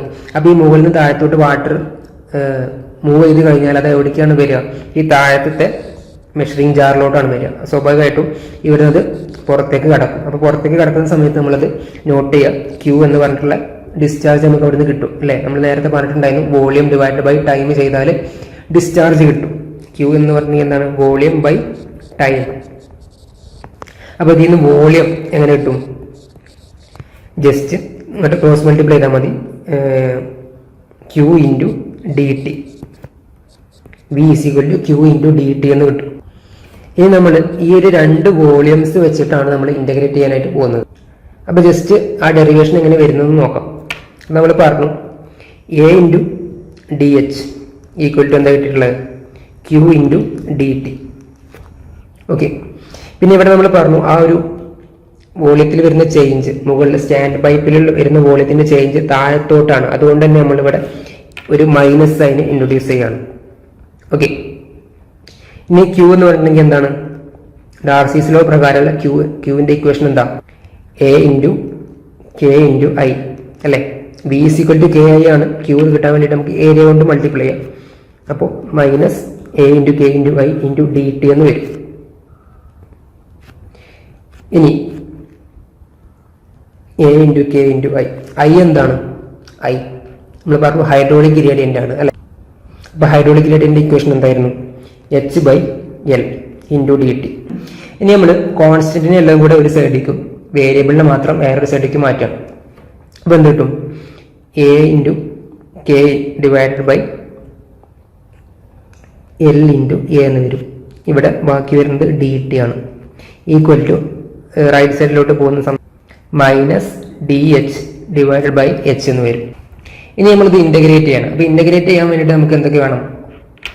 ഇവിടെ അറിയാം വേരിയബിൾ ഒന്ന് ഡി ടി ആണ്, ഒപ്പം ഡി എച്ചും ഉണ്ട് അല്ലെ? ഡി ടിയിൽ നമ്മൾ ടൈം ഡിഫറൻസ് ആണ്, ഡി എച്ചിൽ അത് ഹെഡ് ഡിഫറൻസ് ആണ്. അപ്പോൾ നമ്മൾ നേരത്തെ പറഞ്ഞു T1 എന്ന് പറഞ്ഞ ടൈമിൽ വരുന്ന ഹെഡാണ് H1, T2 എന്ന് പറഞ്ഞിട്ടുള്ള ടൈമിൽ വരുന്ന ഹെഡാണ് H2. അപ്പോൾ ടൈമിനെ നമ്മൾ T1 ടു T2ലും ഹെഡിനെ H1 ടു H2ലുമാണ് നമ്മൾ ഇന്റഗ്രേറ്റ് ചെയ്യാനായിട്ട് പോകുന്നത്. അപ്പോൾ equation AK divided by LA integral from T1 to T2 dt minus of integral H1 to H dH by H ഇങ്ങനെ വരും. ഇനി ഇന്റഗ്രേറ്റ് ചെയ്യാം. അപ്പോൾ ഡി ടിനെ ഇന്റഗ്രേറ്റ് ചെയ്താൽ നമുക്ക് എന്താ കിട്ടുക? ടി എന്ന് തന്നെ കിട്ടും. ഒപ്പം ഡി എച്ച് ബൈ എച്ച് അല്ലെങ്കിൽ 1/x ഇന്റഗ്രേറ്റ് ചെയ്താൽ നമുക്ക് എന്താ കിട്ടുക? Log to the base E X എന്നാണ് വരിക അല്ലെ? അപ്പോൾ ഇതിനെ നമ്മൾ ഇന്റഗ്രേറ്റ് ചെയ്തിട്ട് ലിമിറ്റ് അപ്ലൈ ചെയ്യുന്ന സമയത്ത് ഇവിടെ A K divided by L A into T2 minus T1 എന്ന് വരും. ഈക്വൽ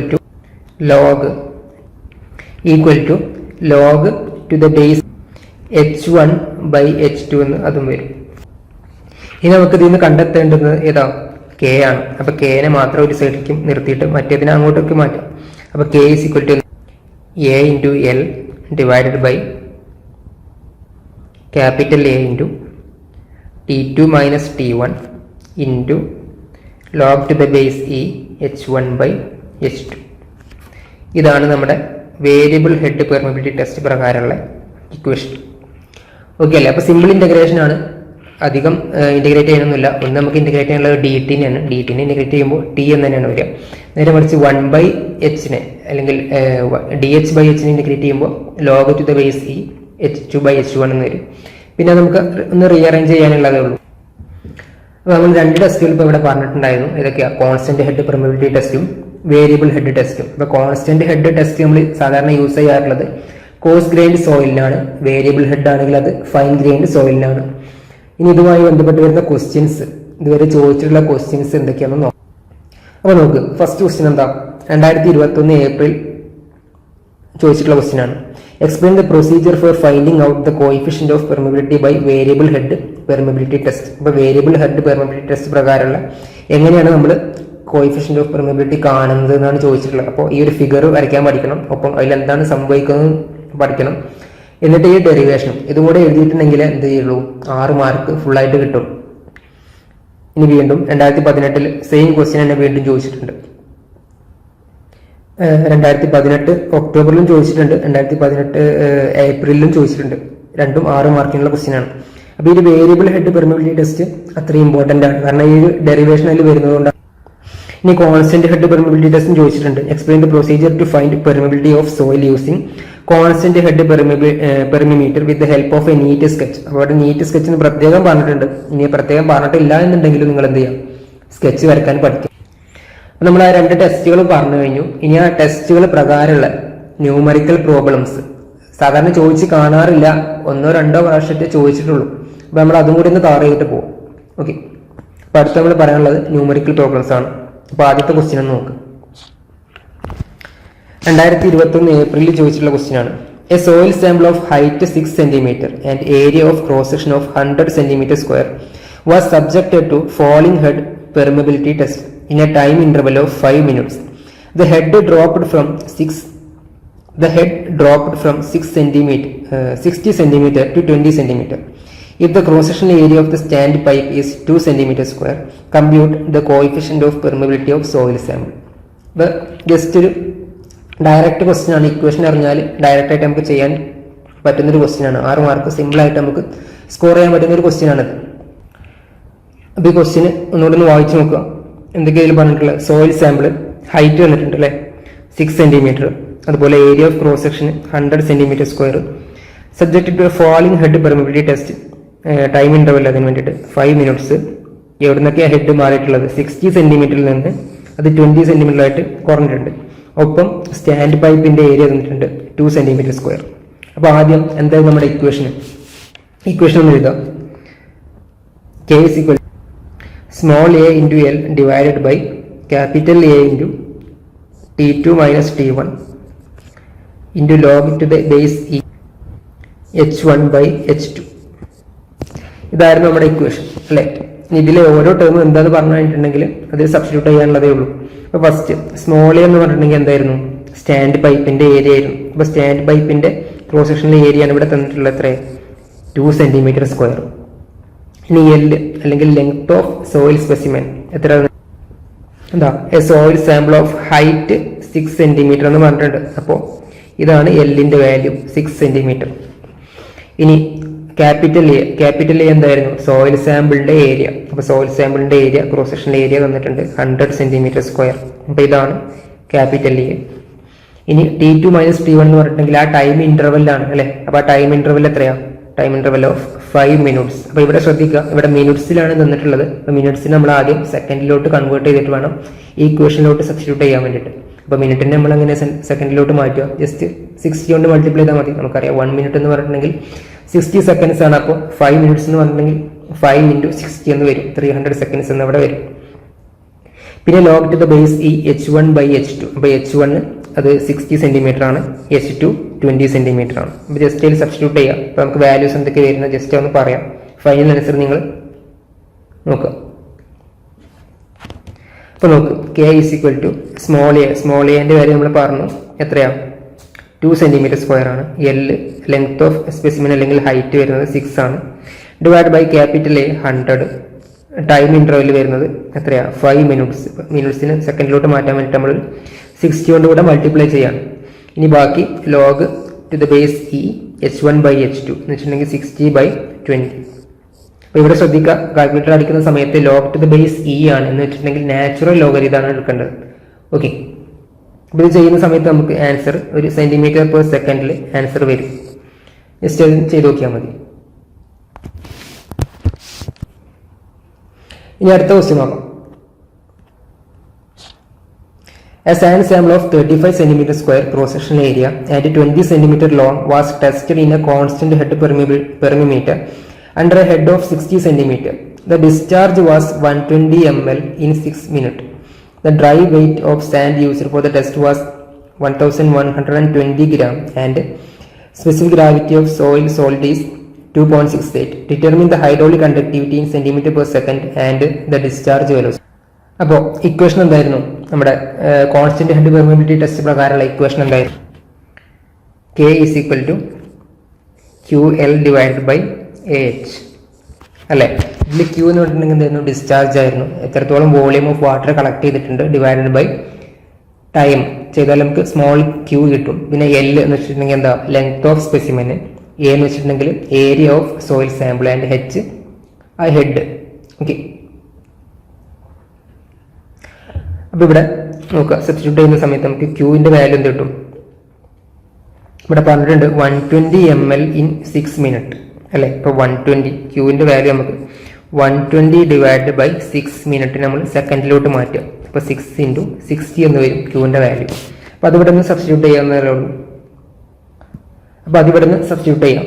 ഇപ്പോൾ ക്യൂയുടെ വാല്യൂ നമ്മൾ പറഞ്ഞു 120 / 6 into 60. ഇനി ബാക്കി എന്താ ഉള്ളത്? എല്ലിൻ്റെ വാല്യൂ എന്താ? Sand sample of 35 centimetre square ഇത് ഏരിയ ആണ് ക്യാപിറ്റൽ എ. ഒപ്പം ആൻഡ് 20 സെന്റിമീറ്റർ ലോങ്. അപ്പോൾ നമ്മുടെ ലെങ്ത് വരുന്നത് 20 ആണ്. ഓക്കെ അല്ലേ? ഇനി നമ്മൾ പറഞ്ഞു എന്റെ വാല്യൂ നമ്മൾ 35 സെന്റിമീറ്റർ സ്ക്വയർ ആണ്. എച്ചിന്റെ value under head of 60 centimetre എന്ന് പറഞ്ഞിട്ടുണ്ട്. അപ്പോൾ ഇത് ചെയ്യുന്ന സമയത്ത് നമുക്ക് കെയുടെ വാല്യൂ കിട്ടും, കോഎഫിഷ്യന്റ് ഓഫ് പെർമിബിലിറ്റി. അപ്പോൾ അത് തന്നെയാണ് ഇവിടെ ചോദിച്ചിട്ടുള്ളത്, ഡിറ്റർമിൻ ദ ഹൈഡ്രോളിക് കണ്ടക്ടിവിറ്റി. അപ്പോൾ ഹൈഡ്രോളിക് കണ്ടക്ടിവിറ്റി എന്ന് പറഞ്ഞിട്ടുണ്ടെങ്കിൽ കോഎഫിഷ്യന്റ് ഓഫ് പെർമിബിലിറ്റി തന്നെയാണ്, അത് ഇൻഡയറക്റ്റ് ആയിട്ട് ചോദിച്ചു എന്നേ ഉള്ളൂ. ഒപ്പം ഇനി എന്താ പറഞ്ഞിട്ടുള്ളത്, ദ ഡിസ്ചാർജ് വെലോസിറ്റിയും ചോദിച്ചിട്ടുണ്ട്, ഡിസ്ചാർജ് വെലോസിറ്റി. അപ്പോൾ ഡിസ്ചാർജ് വെലോസിറ്റി എങ്ങനെ കിട്ടും? കെ കിട്ടി കഴിഞ്ഞാൽ നമുക്ക് എങ്ങനെ ഡിസ്ചാർജ് വെലോസിറ്റി കിട്ടും?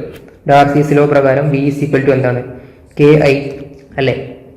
അപ്പോൾ കെയുടെ വാല്യൂ കിട്ടി കഴിഞ്ഞാൽ അതിവിടെ സബ്സ്റ്റിറ്റ്യൂട്ട് ചെയ്യുക, ഇൻറ്റു ഐ. ഐ എന്ന് വെച്ചിട്ടുണ്ടെങ്കിൽ എന്താ? എച്ച് ബൈ എൽ ആണ്. അപ്പോൾ എച്ചിന്റെ വാല്യൂ നമ്മൾ പറഞ്ഞു 60 ആണ്. ഒപ്പം എല്ലിന്റെ വാല്യൂ 20 സെന്റിമീറ്റർ ആണ്. അപ്പോൾ ഇത് ചെയ്താൽ നമുക്ക് അവിടെ ഡിസ്ചാർജ് വെലോസിറ്റിയും കിട്ടും. അപ്പോൾ ഇത്ര തന്നെ ഉള്ളൂ. ഈ ഒരു 6 മാർക്ക് പെട്ടെന്ന് നമുക്ക് സ്കോർ ചെയ്യാനായിട്ട് സാധിക്കും. അപ്പോൾ അടുത്തത് പറയാനുള്ളത് കോമ്പാക്ഷൻ ഓഫ് സോയിലാണ് അല്ലേ? നമ്മൾ പറഞ്ഞിട്ടുണ്ടായിരുന്നു, ഇൻട്രൊഡക്ഷനിൽ പറഞ്ഞിട്ടുണ്ടായിരുന്നു 3 ടോപ്പിക്സുകളാണ് നമുക്ക് ഈ ഒരു മൊഡ്യൂളിൽ പഠിക്കാനുള്ളത്.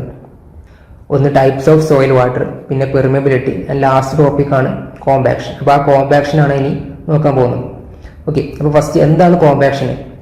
Soil compaction is the practice of applying mechanical effort അല്ലെങ്കിൽ mechanical compactive effort to densify a soil by reducing void space between the soil particles. അപ്പോൾ ഇവിടെ എന്താ പറഞ്ഞിട്ടുള്ളത്? സോയിലിൽ നമ്മൾ കോമ്പാക്റ്റീവ് എഫേർട്ട് കൊടുക്കണം. എന്താ കോമ്പാക്റ്റീവ് എഫേർട്ട് എന്ന് പറഞ്ഞാൽ നമ്മളിങ്ങനെ അമർത്തുന്നതിനാണ് അല്ലേ കോമ്പാക്റ്റീവ് എഫേർട്ട് എന്ന് കൊടുക്കുക. എന്തിനു വേണ്ടിയിട്ടാണ്? ആ സോയിലുള്ള വോയിഡ് സ്പേസുകൾ കുറയ്ക്കാൻ വേണ്ടിയിട്ട്, അതുവഴി അതിനെ ഡെൻസിഫൈ ചെയ്യാൻ അല്ലെങ്കിൽ സാന്ദ്രത കൂട്ടാൻ വേണ്ടിയിട്ടാണ് നമ്മൾ ഈ ഒരു കോമ്പാക്ഷൻ എന്ന് പറഞ്ഞിട്ടുള്ള മെത്തേഡ് കൊടുക്കുന്നത്. അപ്പോൾ നമുക്ക് ഇനി അടുത്തത് പറയാനുള്ളത് നെസസിറ്റി ഓഫ് കോമ്പാക്ഷൻ ആണ്. എന്തിനു വേണ്ടി നമ്മൾ ഈ കോമ്പാക്ഷൻ ചെയ്യുന്നത് എന്നാണ്. ഓക്കെ, അപ്പോൾ നെസസിറ്റി ഓഫ് കോമ്പാക്ഷൻ എന്ന് നോക്കാം. അപ്പോൾ ആദ്യത്തെ എന്താ പറഞ്ഞിട്ടുള്ളത്? Soil compaction is necessary to increase the bearing capacity of soil. അപ്പോൾ സോയിലിന്റെ ബിയറിംഗ് കപ്പാസിറ്റി കൂട്ടാൻ വേണ്ടിയിട്ട് നമ്മൾ കോമ്പാക്ഷൻ കൊടുക്കുന്നുണ്ടെന്ന് പറഞ്ഞിട്ടുള്ളത്. പിന്നെന്താ? Compaction increase the shear strength കൂട്ടാനായിട്ട് സാധിക്കുന്നുണ്ട് of soil by adding friction from the interlocking of particles. നമ്മൾ പറഞ്ഞു നമ്മൾ കോമ്പാക്ഷൻ കൊടുക്കാന്ന് വെച്ചിട്ടുണ്ടെങ്കിൽ വോയിഡ് സ്പേസ് കുറച്ചിട്ട് മാക്സിമം പാർട്ടിക്കിൾസ് തമ്മിലുള്ള സ്പേസ് കുറയ്ക്കുക, അതുവഴി ഇന്റർലോക്കിംഗ് കൂട്ടുക എന്നതാണ്. ഇന്റർലോക്കിംഗ് കൂട്ടുന്ന സമയത്ത് അവിടെ ഷിയർ സ്ട്രെങ്ത് കൂടാൻ സാധ്യതയുണ്ട്. അടുത്തത് എന്താ? Future settlement of soil is reduced by increasing the stiffness and eliminating voids creating a densified soil. അപ്പോൾ ഭാവിയിൽ സെറ്റിൽമെന്റ് കാര്യങ്ങളും വരാതിരിക്കാൻ വേണ്ടിയിട്ട് നമ്മൾ സോയിൽ ഒരു ഫീൽഡിൽ മാക്സിമം കോമ്പാക്ട് ചെയ്യേണ്ടതുണ്ട്. അതുപോലെ തന്നെ the removal of voids reduces the chance of the soil settling or shrinking or expanding. ഈ സെറ്റിലിങ്ങിന് പുറമെ ഷ്രിങ്കിങ് അല്ലെങ്കിൽ എക്സ്പാൻഡിങ് ഒന്നും വരാതിരിക്കാനും വേണ്ടിയിട്ടും കോമ്പാക്ഷൻ നമ്മൾ ചെയ്യുന്നു. അപ്പോൾ മൊത്തം 4 പോയിന്റുകളാണ് പറഞ്ഞിട്ടുള്ളത്. ഇതങ്ങനെ ചോദിച്ച് കാണാറില്ല എന്നെങ്കിൽ കൂടി കോമ്പാക്ഷൻ പഠിക്കുന്ന സമയത്ത് എന്തിനാണ് നമ്മൾ കോമ്പാക്ഷൻ ചെയ്യുന്നതും കൂടെ ഒന്ന് പഠിച്ചു വെക്കുക. ഓക്കെ, ഇനി അടുത്തത് നമുക്ക് പറയാനുള്ളത് 2 ടെസ്റ്റുകളാണ്. കോമ്പാക്ഷനുമായി ബന്ധപ്പെട്ട് വരുന്ന 2 ടെസ്റ്റുകളുണ്ട്. ഒന്ന് സ്റ്റാൻഡേർഡ് പ്രോക്ടർ ടെസ്റ്റും രണ്ടാമത്തത് മോഡിഫൈഡ് പ്രോക്ടർ ടെസ്റ്റ്. രണ്ടും നമ്മൾ സ്റ്റാൻഡേർഡ് പ്രോക്ടർ ടെസ്റ്റ് നമ്മൾ ഓൾറെഡി ലാബിൽ ചെയ്തതാണ്. ജസ്റ്റ് അതിന്റെ പ്രൊസീജിയർ ഒന്ന് അറിഞ്ഞിരിക്കുക. സ്ഥിരം ചോദിക്കാറുണ്ട് സ്റ്റാൻഡേർഡ് പ്രോക്ടർ ടെസ്റ്റ്, അതിന്റെ പ്രൊസീജിയർ ചോദിക്കാറുണ്ട്, എന്താണ് അതിൽ നിന്ന് കിട്ടുന്നതെന്ന് ചോദിക്കാറുണ്ട്. അപ്പോൾ ഇതിൽ നമ്മൾ കിട്ടുന്നത് എന്താ വെച്ചാൽ ഒപ്റ്റിമം മോയ്സ്ചർ കണ്ടന്റ് ആണ് കിട്ടുന്നത്. എന്താണ് ഒപ്റ്റിമം മോയ്സ്ചർ കണ്ടന്റ് എന്ന് വെച്ചിട്ടുണ്ടെങ്കിൽ മാക്സിമം ഡ്രൈ ഡെൻസിറ്റിക്ക് കറസ്പോണ്ടിങ് ആയിട്ട് വരുന്ന വാട്ടർ കണ്ടന്റിനെയാണ് നമ്മൾ എന്ത് പറയുക? ഒപ്റ്റിമം മോയ്സ്ചർ കണ്ടന്റ് എന്ന് പറയാം. ജസ്റ്റ് അതിന്റെ പ്രൊസീജിയർ ഒന്ന് നോക്കാം. അപ്പോൾ ആദ്യം ഇതാണ് ഇതിന്റെ ഫിഗർ, അതിൽ യൂസ് ചെയ്യുന്ന എക്യുപ്മെന്റ്സിന്റെ ഫിഗർ ആണ് കൊടുത്തിട്ടുള്ളത്. അപ്പോൾ എന്തൊക്കെയാണ് കൊടുത്തിട്ടുള്ളത്? ഇതാണ് ഇതിന്റെ സിലിണ്ടർ അല്ലെങ്കിൽ സിലിണ്ടറിക്കൽ മോൾഡ് എന്ന് പറഞ്ഞിട്ടുണ്ടെങ്കിൽ ഇതാണ്. അപ്പോൾ ഇതിനൊരു ബേസ് പ്ലേറ്റ് ഉണ്ട്, ഒപ്പം മോൾഡ്. ആ മോൾഡിന് മുകളിൽ ഇവിടെ ഒരു കോളാറും ഉണ്ട്. ഓക്കെ അല്ലേ? അപ്പോൾ നമ്മൾ മോൾഡ് ഫിക്സ് ചെയ്തതിനു ശേഷം ഒരു ബേസ് പ്ലേറ്റിൽ മോൾഡ് ഫിക്സ് ചെയ്തതിനു ശേഷം അതിന് മുകളിൽ കോളാർ കൂടെ ഈ ഒരു കോളാർ കൂടെ അറ്റാച്ച് ചെയ്യും. എന്നിട്ടാണ് നമ്മൾ എന്ത് ചെയ്യുക? ഇതിനുള്ളിലോട്ട്, ഇപ്പം മോൾഡ് ആണെന്നുണ്ടെങ്കിൽ ഇതിനുള്ളിലോട്ട് ആദ്യം സോയിൽ ആഡ് ചെയ്യും. എന്നിട്ട് എന്ത് ചെയ്യും? ഈ ഒരു റാമർ യൂസ് ചെയ്തിട്ട് നമ്മളിതിൽ യൂണിഫോം ആയിട്ട് ലോഡ് കൊടുക്കും. അപ്പോൾ നമ്മൾ ഒരു ലെയറിൽ 25 ടൈംസ് ആണ് ടാമ്പിങ് ചെയ്യുക. എന്നിട്ട് വീണ്ടും അടുത്ത ലെയർ ഇടും, സോയിൽ ഇടും, വീണ്ടും 25 ടൈംസ് അത് ടാമ്പ് ചെയ്യും. അതുപോലെ തന്നെ അങ്ങനെ 3 പ്രാവശ്യം 3 ലെയർ ആയിട്ടാണ് ചെയ്യുക. അങ്ങനെ മൊത്തം 75 ടാമ്പിങ് നമ്മൾ ചെയ്യും. ഓക്കെ, എന്നിട്ട് നമ്മൾ അതിൻ്റെ വെയിറ്റ് എടുക്കും. എന്നിട്ട് വെയിറ്റ് എടുത്തതിന് ശേഷം എന്ത് ചെയ്യാം? ആ ഒരു വെയിറ്റ് ഡിവൈഡഡ് ബൈ വോളിയം ചെയ്താൽ നമുക്ക് ആ ഒരു സോയിലിൻ്റെ ഡെൻസിറ്റി കിട്ടും. പിന്നെ വീണ്ടും നമ്മൾ ഇതിലേക്ക് വാട്ടർ കണ്ടന്റ് വീണ്ടും ആഡ് ചെയ്യും. അങ്ങനെ വാട്ടർ കണ്ടന്റ് ഇങ്ങനെ വാരി ചെയ്തതിനു ശേഷം നമ്മൾ ഈ ഒരു പ്രോസസ്സ് റിപ്പീറ്റ് ചെയ്യും. ഓക്കെ, എന്നിട്ട് നമുക്ക് കിട്ടുന്ന ആ വെയിറ്റും അല്ലെങ്കിൽ ആ വെയിറ്റിൽ നിന്ന് നമ്മൾ എടുത്തിട്ടുള്ള ഡെൻസിറ്റിയും ഈ ഒരു വാട്ടർ കണ്ടന്റും കൂടെ നോക്കിയതിന് ശേഷം നമ്മൾ ഗ്രാഫ് വരയ്ക്കും. എന്നിട്ട് ആ ഗ്രാഫിൽ നിന്നാണ് നമുക്ക് ഒപ്റ്റിമം മോയ്സ്ചർ കണ്ടന്റ് കിട്ടുക. ഓക്കെ, ഇവിടെ കൊടുത്തിട്ടുണ്ട് ജസ്റ്റ് ആ നേരത്തെ കണ്ട ഫിഗറിന്റെ ഒരു ഫോട്ടോഗ്രാഫിക് വ്യൂ ആണ്.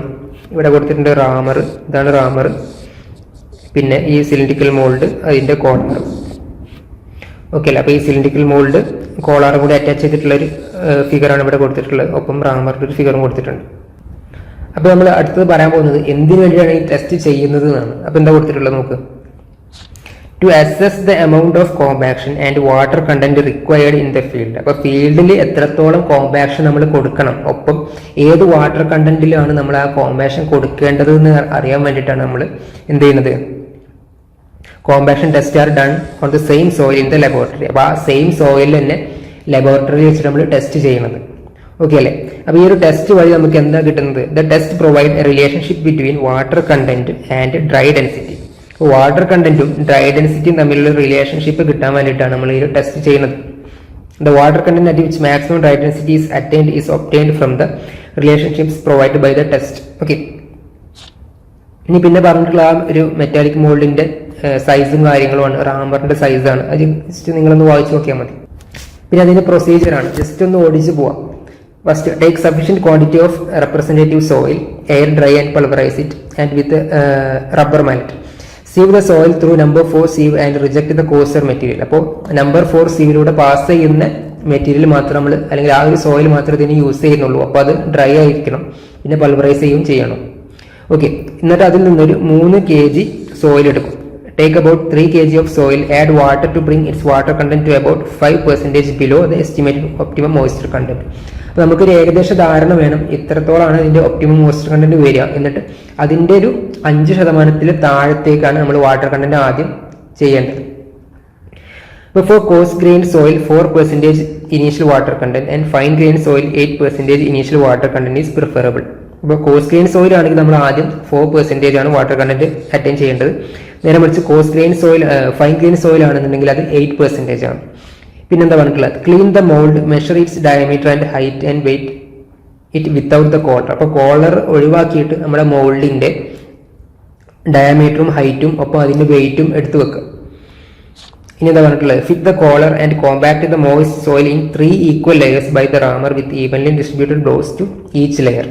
അപ്പോൾ നമ്മൾ ആ കോളർ ഫിക്സ് ചെയ്തതിനു ശേഷം എന്താ നമ്മൾ നേരത്തെ പറഞ്ഞ സംഗതി തന്നെ, കോളർ ഫിക്സ് ചെയ്യുക, എന്നിട്ട് അതിലേക്ക് സോയിൽ നിറക്കുക. സോയിൽ നിറക്കുന്ന സമയത്ത് 3 ലെയർ ആക്കിയിട്ട് വേണം നിറക്കുക. ഫസ്റ്റ് ഒരു ലെയർ നിറക്കുക, എന്നിട്ട് ആ റാമർ ഉപയോഗിച്ചിട്ട് 25 ടൈംസ് അതിൽ ബ്ലോ ചെയ്യാം. അതുപോലെ തന്നെ ആ 3 ലെയറും അതുപോലെ തന്നെ ചെയ്യാം. അപ്പോൾ ഇത് എപ്പോഴും നമ്മൾ 25 ബ്ലോസ് എപ്പോഴും നമ്മൾ യൂസ് ചെയ്യുന്നത് 4 ഇഞ്ച് ഡയാമീറ്റർ ആണെന്നുണ്ടെങ്കിൽ നമ്മുടെ മോൾഡിന്റെ ഡയാമീറ്റർ 4 ഇഞ്ച് ആണെന്നുണ്ടെങ്കിലാണ് നമ്മൾ എന്ത് ചെയ്യുക 25 ബ്ലോസ് കൊടുക്കുന്നത്. നേരെ മറിച്ച് 56 ബ്ലോസ് ആണ് കൊടുക്കുന്നത്. ഇപ്പോൾ 6 ഇഞ്ച് ആണെന്നുണ്ടെങ്കിൽ നമ്മുടെ മോൾഡിന്റെ ഡയാമീറ്റർ 6 ഇഞ്ച് ആണെന്നുണ്ടെങ്കിൽ നമ്മൾ അവിടെ 56 നമ്പർ ഓഫ് ബ്ലോസ് ആണ് കൊടുക്കുന്നത്. അപ്പൊ അത് പ്രത്യേകം ശ്രദ്ധിക്കുക. എന്നിട്ട് പിന്നെ എന്ത് ചെയ്യാം, ആ 3 ലെയറും കോമ്പാക്ട് ചെയ്തതിനു ശേഷം അല്ലെങ്കിൽ റാമർ ഉപയോഗിച്ചിട്ട് ബ്ലോ ചെയ്തതിന് ശേഷം കോളർ റിലീസ് ചെയ്യുക അല്ലെങ്കിൽ കോളർ റിമൂവ് ചെയ്യുക. എന്നിട്ട് ആ മുകളിൽ സ്ട്രെയിറ്റ് എഡ്ജ് വെച്ചിട്ട് സർഫസ് ലെവൽ ചെയ്യും. ഓക്കെ, അതാണ് അടുത്ത part. Remove the collar, trim the compacted soil even with the top of the mould with a straight steel edge.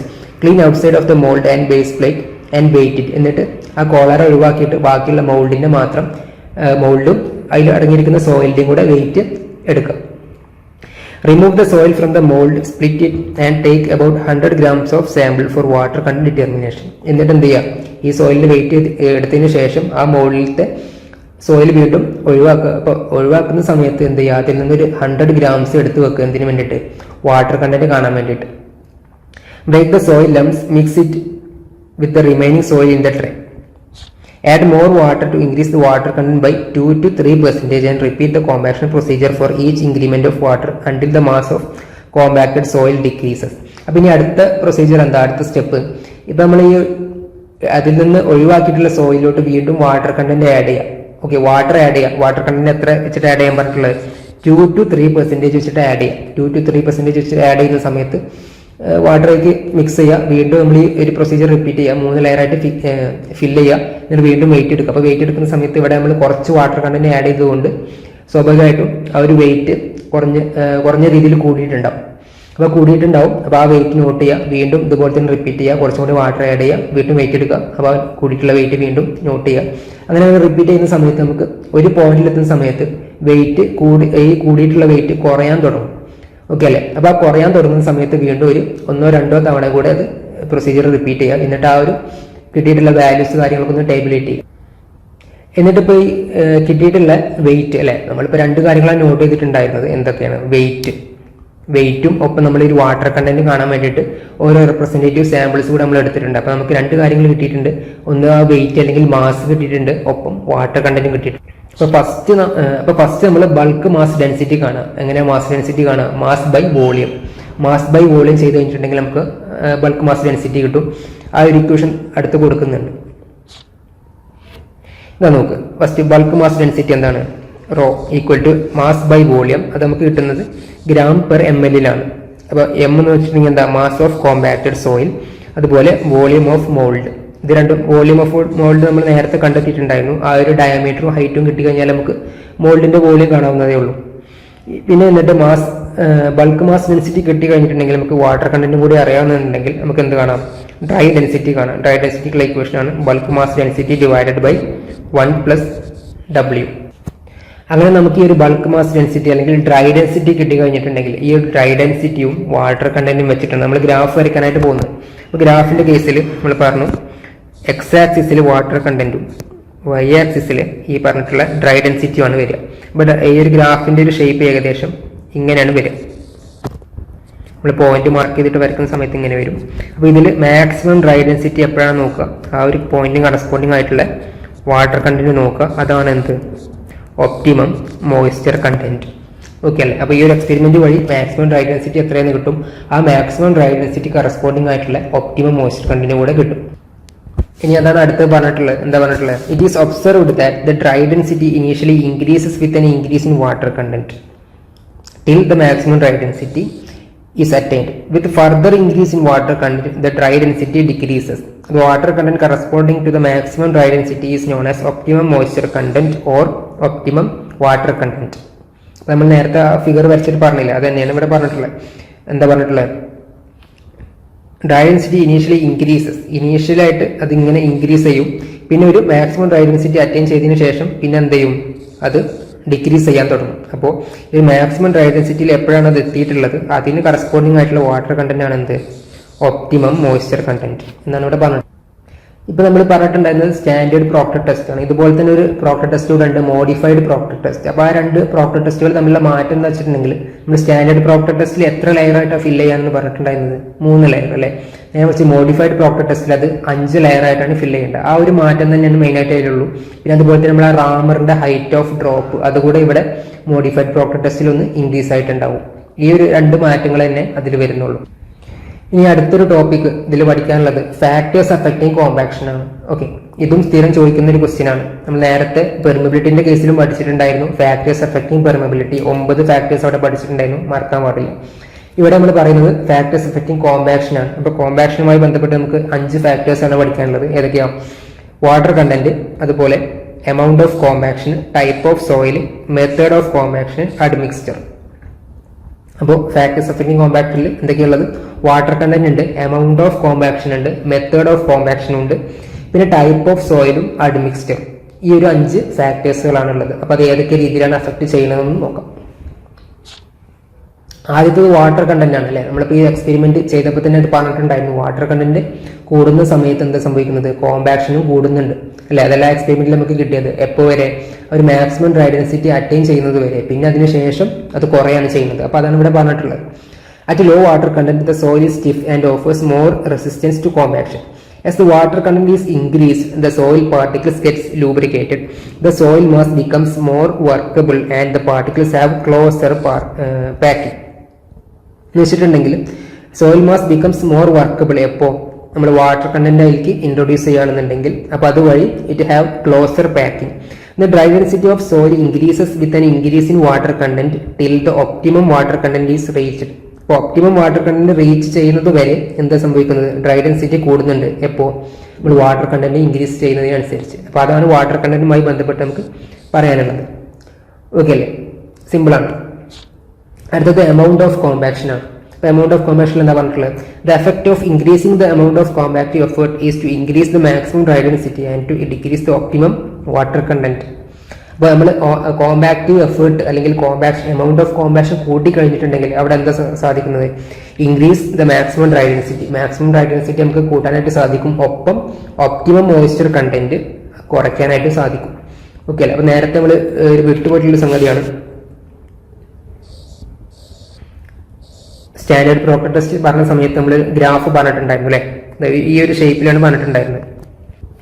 ഇനി നമ്മൾ മോഡിഫൈഡ് പ്രോപ്പർ ടെസ്റ്റിന്റെ ഗ്രാഫ് വരയ്ക്കുകയാണെങ്കിൽ അല്ലേ, നമ്മൾ മോഡിഫൈഡ് പ്രോപ്പർ ടെസ്റ്റും സ്റ്റാൻഡേർഡ് പ്രോപ്പർ ടെസ്റ്റും തമ്മിലുള്ള മാറ്റം എന്താ പറഞ്ഞിട്ടുണ്ടായിരുന്നത്, മോഡിഫൈഡ് പ്രോപ്പർ ടെസ്റ്റ് നമ്മൾ 5 ലെയർ ആയിട്ടാണ് ഫിൽ ചെയ്യുന്നത്. അപ്പോൾ 5 ലെയറിൽ നമ്മൾ 25 നമ്പർ ഓഫ് ബ്ലോസ് കൊടുക്കുന്നുണ്ട്. അപ്പോൾ അതുകൊണ്ട് തന്നെ അവിടെ കോമ്പാക്ഷൻ അല്ലെങ്കിൽ എമൗണ്ട് ഓഫ് കോമ്പാക്ഷൻ കൂടുതലാണ്. അപ്പോൾ അതുകൊണ്ട് തന്നെ അതിന്റെ ഗ്രാഫ് വരുന്നത് ഈ ഷേപ്പിൽ മാറ്റമൊന്നുമില്ല, ജസ്റ്റ് കുറച്ചൊന്ന് ഷിഫ്റ്റ് ചെയ്തിട്ടുണ്ടാവും, ഈ ഒരു ഷേപ്പിലോട്ട് അല്ലെങ്കിൽ ഈ ഒരു പൊസിഷനിലോട്ട് വരും. ഈ ഒരു പൊസിഷനിലോട്ട് വരുന്ന സമയത്ത് നോക്ക്, ഡ്രൈ ഡെൻസിറ്റിന്റെ എമൗണ്ട് കൂടിയിട്ടുണ്ട് അല്ലേ, ഒപ്പം മോയ്സ്ചർ കണ്ടന്റ് ഇവിടെയാണ് വരുന്നത്. ഈ നേരത്തെ കേസിലോ ഇതാണ് മാക്സിമം ഡ്രൈ ഡെൻസിറ്റി, അതിന് കറസ്പോണ്ടിങ് ആയിട്ട് ഒപ്റ്റിമം മോയ്സ്ചർ കണ്ടന്റ് ഇതാണ്. അപ്പോൾ ഈ ഒരു ബ്ലൂ കളറിൽ മാർക്ക് ചെയ്തിട്ടുള്ളത് മോഡിഫൈഡ് പ്രോക്ടർ ടെസ്റ്റ് ആണ്. മോഡിഫൈഡ് പ്രോക്ടർ ടെസ്റ്റിൽ എന്തൊക്കെ സംഭവിച്ചിട്ടുണ്ട്, ഈ ഒരു ഡ്രൈ ഡെൻസിറ്റിന്റെ വാല്യൂ കൂടിയിട്ടുണ്ട്, ഒപ്പം ഒപ്റ്റിമം മോയ്സ്ചർ കണ്ടന്റിന്റെ വാല്യൂ കുറഞ്ഞിട്ടുണ്ട്. അപ്പോൾ അതാണ് ഇവിടെ പറഞ്ഞിട്ടുള്ളത്. എന്താ പറഞ്ഞിട്ടുള്ളത്, the effect of increasing the amount of compactive effort is to increase the maximum dry density and to decrease optimum water content. അപ്പോൾ ഒപ്റ്റിമം വാട്ടർ കണ്ടന്റ് കുറയ്ക്കാനും മാക്സിമം ഡ്രൈ ഡെൻസിറ്റി കൂട്ടാനും ഈ ഒരു എമൗണ്ട് ഓഫ് കോമ്പാക്ഷൻ കൂടുന്നത് വഴി നമുക്ക്. ഇനി അടുത്തത് ടൈപ്പ് ഓഫ് സോയിൽ ആണ്. ഓക്കെ, അപ്പോൾ coarse grain soils can be compacted to higher dry density than fine grain soil. അപ്പോൾ ഫൈൻ ഗ്രെയിൻ സോയിലിനേക്കാളും കുറച്ചുകൂടി ഡെൻസിഫൈ ചെയ്യാൻ അല്ലെങ്കിൽ കോമ്പാക്ഷൻ കൂട്ടാൻ വേണ്ടിയിട്ട് നമുക്ക് കോഴ്സ് ഗ്രെയിൻ സോയിലാണ് സാധിക്കും. ഇനി a well graded sand attains a much higher dry density than poorly graded soil. ഒപ്പം ഗ്രേഡിങ്ങുമായി ബന്ധപ്പെട്ടുള്ള കാര്യമാണ് പറഞ്ഞിട്ടുള്ളത്. വെൽ ഗ്രേഡഡ് സോയിൽ ആണെന്നുണ്ടെങ്കിൽ എന്താണ് ഗ്രേഡിംഗ് എന്ന് പറഞ്ഞിട്ടുണ്ടെങ്കിൽ, വെൽ ഗ്രേഡഡ് സോയിൽ എന്ന് പറഞ്ഞിട്ടുണ്ടെങ്കിൽ എന്താണ്, എല്ലാ പാർട്ടിക്കിൾ സൈസും ഇൻക്ലൂഡഡ് ആണെന്നുണ്ടെങ്കിൽ അല്ലെ, വലിയ പാർട്ടിക്കിൾസ് ഒപ്പം ചെറിയ പാർട്ടിക്കിൾസ് ഒപ്പം ഇന്റർമീഡിയറ്റ് ആയിട്ടുള്ള പാർട്ടിക്കിൾ സൈസ്, എല്ലാ പാർട്ടിക്കിൾ സൈസുകളും ഉണ്ടെന്നുണ്ടെങ്കിൽ ഒരു സോയിൽ സാമ്പിൾ ഉണ്ടെന്നുണ്ടെങ്കിൽ നമ്മൾ അതിനെന്ത് പറയാം, വെൽ ഗ്രേഡഡ് സോയിൽ എന്ന് പറയാം. നേരെ മറിച്ച് ഒരു സിമിലർ ആയിട്ടുള്ള പാർട്ടിക്കിൾ സൈസ് ആണ് ത്രൂ ഔട്ട് ആ സോയിൽ മാസിൽ ഉള്ളതെന്നുണ്ടെങ്കിൽ നമ്മൾ അതിനെ പുവർലി ഗ്രേഡഡ് സോയിൽ എന്ന് പറയും. അപ്പോൾ ഇവിടെ പറഞ്ഞിട്ടുള്ളത് വെൽ ഗ്രേഡഡ് സോയിലിനാണ് എന്ത് പറഞ്ഞിട്ടുള്ളത്, ഹയർ ഡ്രൈ ഡെൻസിറ്റി അറ്റൈൻ ചെയ്യാനുള്ള ചാൻസ് ഉള്ളത് എന്ന് പറഞ്ഞു. ഇനി അടുത്തത് മെത്തേഡ് ഓഫ് കോമ്പാക്ഷൻ ആണ്. Okay, dry density achieved depends not only upon the amount of compactive effort but also the method of compaction. For the same amount of compactive effort, the dry density will depend upon whether the method of compaction utilizes kneading action, dynamic action or static action. അപ്പോൾ പ്രധാനമായിട്ടും 2 തരത്തിലുള്ള compaction methods ആണുള്ളത്. ഒന്ന് needing ആക്ഷനും അതുപോലെ തന്നെ dynamic action അല്ലെങ്കിൽ vibratory ആക്ഷനാണ്. അപ്പോൾ ആ ഒരു ഏത് രീതി ആണ് നമ്മൾ ചൂസ് ചെയ്യുന്നത് അതിനനുസരിച്ച് എന്താണ് ഈ ഒരു കോമ്പാക്ഷനെ അത് എഫക്ട് ചെയ്യുമെന്നാണ് പറഞ്ഞിട്ടുള്ളത്. പിന്നെ ലാസ്റ്റ് പോയിന്റ് അഡ്മിക്സ്ചർ ആണ് അല്ലെ. അഡ്മിക്സ്ചർ എന്ന് പറഞ്ഞിട്ടുണ്ടെങ്കിൽ എന്താ, നമ്മൾ നേരത്തെ കോൺക്രീറ്റിന്റെ ബേസ് ചെയ്തിട്ട് പറഞ്ഞിട്ടുണ്ടായിരുന്നു. അവിടെ നമ്മൾ അഡ്മിക്സ്ചർ യൂസ് ചെയ്യുന്നത് എന്തിനു വേണ്ടിയിട്ടാണ്, കോൺക്രീറ്റിന്റെ പ്രോപ്പർട്ടി നമുക്ക് ആൾട്ടർ ചെയ്യാൻ വേണ്ടിയിട്ട് അല്ലേ. നമ്മൾ സാധാരണ യൂസ് ചെയ്യുന്ന സിമെന്റും അഗ്രിഗേറ്റും വാട്ടറിനും പുറമെ നമ്മൾ വേറെ കെമിക്കൽ യൂസ് ചെയ്യുകയാണെങ്കിൽ അതിനാണ് നമ്മൾ അഡ്മിക്സ്ചർ എന്ന് പറയാം. ഒരു സെയിം കേസ് തന്നെയാണ് ഇവിടെ സോയിലിന്റെ കേസിൽ വരുന്നിട്ടുള്ളത് എന്ന് വായിച്ചു നോക്കാം. The compaction characteristics of the soil are improved by adding other materials known as admixtures. The most commonly used admixtures are lime, cement and bitumen. The dry density achieved depends upon the type and amount of admixture. അപ്പോൾ admixture mix ചെയ്യുന്ന സമയത്ത് നമുക്ക് compaction കൂടുക അല്ലെങ്കിൽ കുറയോ ചെയ്യും, കൂടുതലും മിക്കവാറും ചെയ്യാം. ഒപ്പം ആ ഒരു അഡ്മിക്സ്ചറിന്റെ ഏത് ടൈപ്പ് അഡ്മിക്സ്ചർ ആണ് യൂസ് ചെയ്യുന്നത്, ഒപ്പം ആ ഒരു അഡ്മിക്സ്ചറിന്റെ എമൗണ്ടും ഇതിനെ ബാധിക്കും എന്നാണ് പറഞ്ഞിട്ടുള്ളത്. അപ്പോൾ ഈ ഒരു 5 ഫാക്ടേഴ്സുകൾ അല്ലെ, ഏതൊക്കെ 5 ഫാക്ടേഴ്സ് അപ്പോൾ നമ്മൾ പറഞ്ഞത്, നമ്മൾ ലാസ്റ്റ് പറഞ്ഞ അഡ്മിക്സ്ചർ, മെത്തേഡ് ഓഫ് കോമ്പാക്ഷൻ പറഞ്ഞു, പിന്നെ എന്താ പറഞ്ഞിട്ടുണ്ടായിരുന്നത്, type of soil, amount of കോമ്പാക്ഷന്, ഒപ്പം വാട്ടർ കണ്ടന്റ് അല്ലെ. അപ്പോൾ വാട്ടർ കണ്ടന്റിൽ എന്താ ആദ്യം പറഞ്ഞത്, വാട്ടർ കണ്ടന്റ് കൂടുന്ന സമയത്ത് കോമ്പാക്ഷൻ കൂടും. പിന്നെ പറഞ്ഞിട്ടുണ്ടായിരുന്നു amount of compaction. Amount of കോമ്പാക്ഷനിൽ നമ്മൾ പറഞ്ഞിട്ടുണ്ടായിരുന്നത് എന്താ, ഒരു മോഡിഫൈഡ് പ്രോക്ടർ ടെസ്റ്റും സ്റ്റാൻഡേർഡ് പ്രോക്ടർ ടെസ്റ്റും വെച്ച് കമ്പയർ ചെയ്തിട്ട് അത് പഠിച്ചാൽ മതി. മോഡിഫൈഡ് പ്രോക്ടർ ടെസ്റ്റിൽ നമുക്ക് ഡ്രൈ ഡെൻസിറ്റി അല്ലെങ്കിൽ മാക്സിമം ഡ്രൈ ഡെൻസിറ്റി കൂടും, ഒപ്പം ഓപ്റ്റിമം മോയ്സ്ചർ കണ്ടന്റ് എത്തുന്ന ആ ഒരു വാല്യൂ കുറയുന്നുണ്ട്. പിന്നെ ടൈപ്പ് ഓഫ് സോയിൽ, കോസ്റ്റ് ഗ്രെയിൻ സോയിലിന് അത് കൂടുതലാണ്, വെൽ ഗ്രേഡഡ് സോയിലിനും കോമ്പാക്ഷൻ കൂടുതലാണെന്ന് പറഞ്ഞിട്ടുള്ളത്. പിന്നെ എന്താ പറഞ്ഞിട്ടുണ്ടായിരുന്നത്, മെത്തേഡ് ഓഫ് കോമ്പാക്ഷൻ ആണ്. ഇപ്പൊ നമ്മൾ ഏത് മെത്തേഡാണ് യൂസ് ചെയ്യുന്നത് അതിനനുസരിച്ച് കോമ്പാക്ഷനിൽ മാറ്റം വരും. ലാസ്റ്റ് പറഞ്ഞിട്ടുണ്ടായിരുന്നത് അഡ്മിക്സ്ചർ. അഡ്മിക്സ്ചറിൽ എന്താ പറഞ്ഞിട്ടുള്ളത്, നമ്മൾ പലതരത്തിലുള്ള അഡ്മിക്സ്ചേഴ്സ് നമുക്ക് യൂസ് ചെയ്യാം. അപ്പോൾ ആ ഒരു അഡ്മിക്സ്ചർ ഏത്, അതോടൊപ്പം തന്നെ എത്രത്തോളം അഡ്മിക്സ്ചർ നമ്മൾ യൂസ് ചെയ്യുന്നുണ്ട് അതും ഈ ഒരു കോമ്പാക്ഷനെ അത് ബാധിക്കും. അപ്പൊ ഇത്രയാണ് നമുക്ക് ഈ ഒരു കോമ്പാക്ഷനുമായി ബന്ധപ്പെട്ട് പറയാനുള്ളത്. ഓക്കെ, അപ്പൊ എന്തെല്ലാം കാര്യങ്ങളാണ് നമ്മളിവിടെ പറഞ്ഞത് കോമ്പാക്ഷനിൽ. ആദ്യം നമ്മൾ എന്താണ് കോമ്പാക്ഷൻ എന്ന് പറഞ്ഞു, പിന്നെ അതിന്റെ നെസസിറ്റി പറഞ്ഞു അല്ലെ, എന്തിനു വേണ്ടിയിട്ടാണ് നമ്മൾ കോമ്പാക്ഷൻ ചെയ്യുന്നത് എന്ന് പറഞ്ഞു. പിന്നെ 2 ലാബ് ടെസ്റ്റുകൾ പറഞ്ഞിട്ടുണ്ടായിരുന്നു. ഏതൊക്കെ ഓർമ്മയില്ലേ, സ്റ്റാൻഡേർഡ് പ്രോക്ടർ ടെസ്റ്റും മോഡിഫൈഡ് പ്രോക്ടർ ടെസ്റ്റും. ഇപ്പൊ സ്റ്റാൻഡേർഡ് പ്രോക്ടർ ടെസ്റ്റിൽ ഓർമ്മ വേണം, നമ്മൾ 3 ലെയർ ആയിട്ടാണ് ഫില്ല് ചെയ്യുക. മോഡിഫൈഡ് പ്രോക്ടർ ടെസ്റ്റിൽ അത് 5 ലെയർ ആയിട്ട് ഫില്ല് ചെയ്യും. പിന്നെ നമ്മൾ ലാസ്റ്റ് പറഞ്ഞിട്ടുണ്ടായിരുന്നത് ഫാക്ടേഴ്സ് ആണ്. ഏതെല്ലാം ഫാക്ടേഴ്സുകളാണ് ഈ ഒരു കോമ്പാക്ഷനെ അഫക്റ്റ് ചെയ്യുന്നത്, 5 ഫാക്ടേഴ്സ് അവിടെ പറഞ്ഞിട്ടുണ്ട്. അപ്പൊ ഇതാണ് കോമ്പാക്ഷനുമായി ബന്ധപ്പെട്ട് നമുക്ക് പറഞ്ഞിട്ടുണ്ടായിരുന്നത്. ഇനി നമ്മൾ നേരത്തെ ജസ്റ്റ് ഒന്ന് ബ്രീഫ് ചെയ്യാണ്. ഇത്രയാണ് നമുക്ക് മൊഡ്യൂൾ 2-ലുള്ളത്. അപ്പോൾ നമ്മൾ നേരത്തെ തുടക്കത്തിൽ നമ്മൾ എന്തൊക്കെയാണ് പറഞ്ഞിട്ടുണ്ടായിരുന്നത്, ഒന്ന് ടൈപ്സ് ഓഫ് സോയിലാണ്. ടൈപ്സ് ഓഫ് സോയിലും പെർമിബിലിറ്റിയും പറഞ്ഞിട്ടുണ്ടായിരുന്നു അല്ലെ. ടൈപ്സ് ഓഫ് സോയിൽ നമ്മൾ എന്തൊക്കെയാണ് പറഞ്ഞത്, ടൈപ്സ് ഓഫ് സോയിൽ പ്രധാനമായിട്ട് 2 ടൈപ്പ് സോയിൽ അല്ല, ടൈപ്സ് ഓഫ് സോയിൽ വാട്ടർ ആണ് കേട്ടോ. ടൈപ്സ് ഓഫ് സോയിൽ വാട്ടറിൽ പ്രധാനമായിട്ട് 2 തരമാണുള്ളത്. ഒന്ന് ഫ്രീ വാട്ടറും 2 ഹെൽഡ് വാട്ടറും. അപ്പൊ ആ ഹെൽഡ് വാട്ടറിനെ വീണ്ടും കാറ്റഗറൈസ് ചെയ്തിട്ടുണ്ട് 3 തരത്തിൽ. ഏതൊക്കെയാണ്, ഒന്ന് സ്ട്രക്ചറൽ വാട്ടർ, പിന്നെ adsorbed water, last one capillary water. Okay അല്ലേ. അപ്പൊ അത് ഓരോന്നും എന്താന്ന് നമ്മൾ നേരത്തെ പറഞ്ഞതെന്ന് ഒന്നുകൂടി നോക്കുക, എന്നിട്ട് ഇതൊന്ന് റീകോൾ ചെയ്യാൻ ശ്രമിക്കുക. പിന്നെ നമ്മൾ പറഞ്ഞിട്ടുണ്ടായിരുന്നത് പെർമിബിലിറ്റി. പെർമിബിലിറ്റി നമ്മൾ എന്തൊക്കെയാണ് പറഞ്ഞിട്ടുണ്ടായിരുന്നത്, ആദ്യം എന്താണ് പെർമിബിലിറ്റി എന്ന് പറഞ്ഞു, പിന്നെയോ ഡാർസീസ് ലോ പറഞ്ഞു. അത് ഇമ്പോർട്ടൻ്റ് ആണ്, മറക്കരുത്. 2 മാർക്ക് ക്വസ്റ്റ്യൻ ഇമ്പോർട്ടൻ്റ് ആണ്. ഡാർസീസ് ലോ പറഞ്ഞു. പിന്നെയോ ഫാക്ടേഴ്സ് അഫക്റ്റിംഗ് പെർമിബിലിറ്റി പറഞ്ഞു. Factors affecting permeability. പിന്നെ നമ്മൾ എന്താ പറഞ്ഞിട്ടുണ്ടായിരുന്നത്, ഇതിന്റെ ലബോറട്ടറി ടെസ്റ്റുകൾ, ലാബ് ടെസ്റ്റുകൾ. 2 ടെസ്റ്റുകളുണ്ട്. ഏതൊക്കെയാ, കോൺസ്റ്റന്റ് ഹെഡ് അതുപോലെ തന്നെ വേരിയബിൾ ഹെഡും. അതിന്റെ 2ന്റെ ഇക്വേഷൻസ് ഓർമ്മിച്ച് വെക്കാം. പിന്നെ ലാസ്റ്റ് ഇതുമായി ബന്ധപ്പെട്ട് വരുന്ന ന്യൂമറിക്കൽ ക്വസ്റ്റ്യൻസ് 2 എണ്ണം അതും പറഞ്ഞിട്ടുണ്ടായിരുന്നു.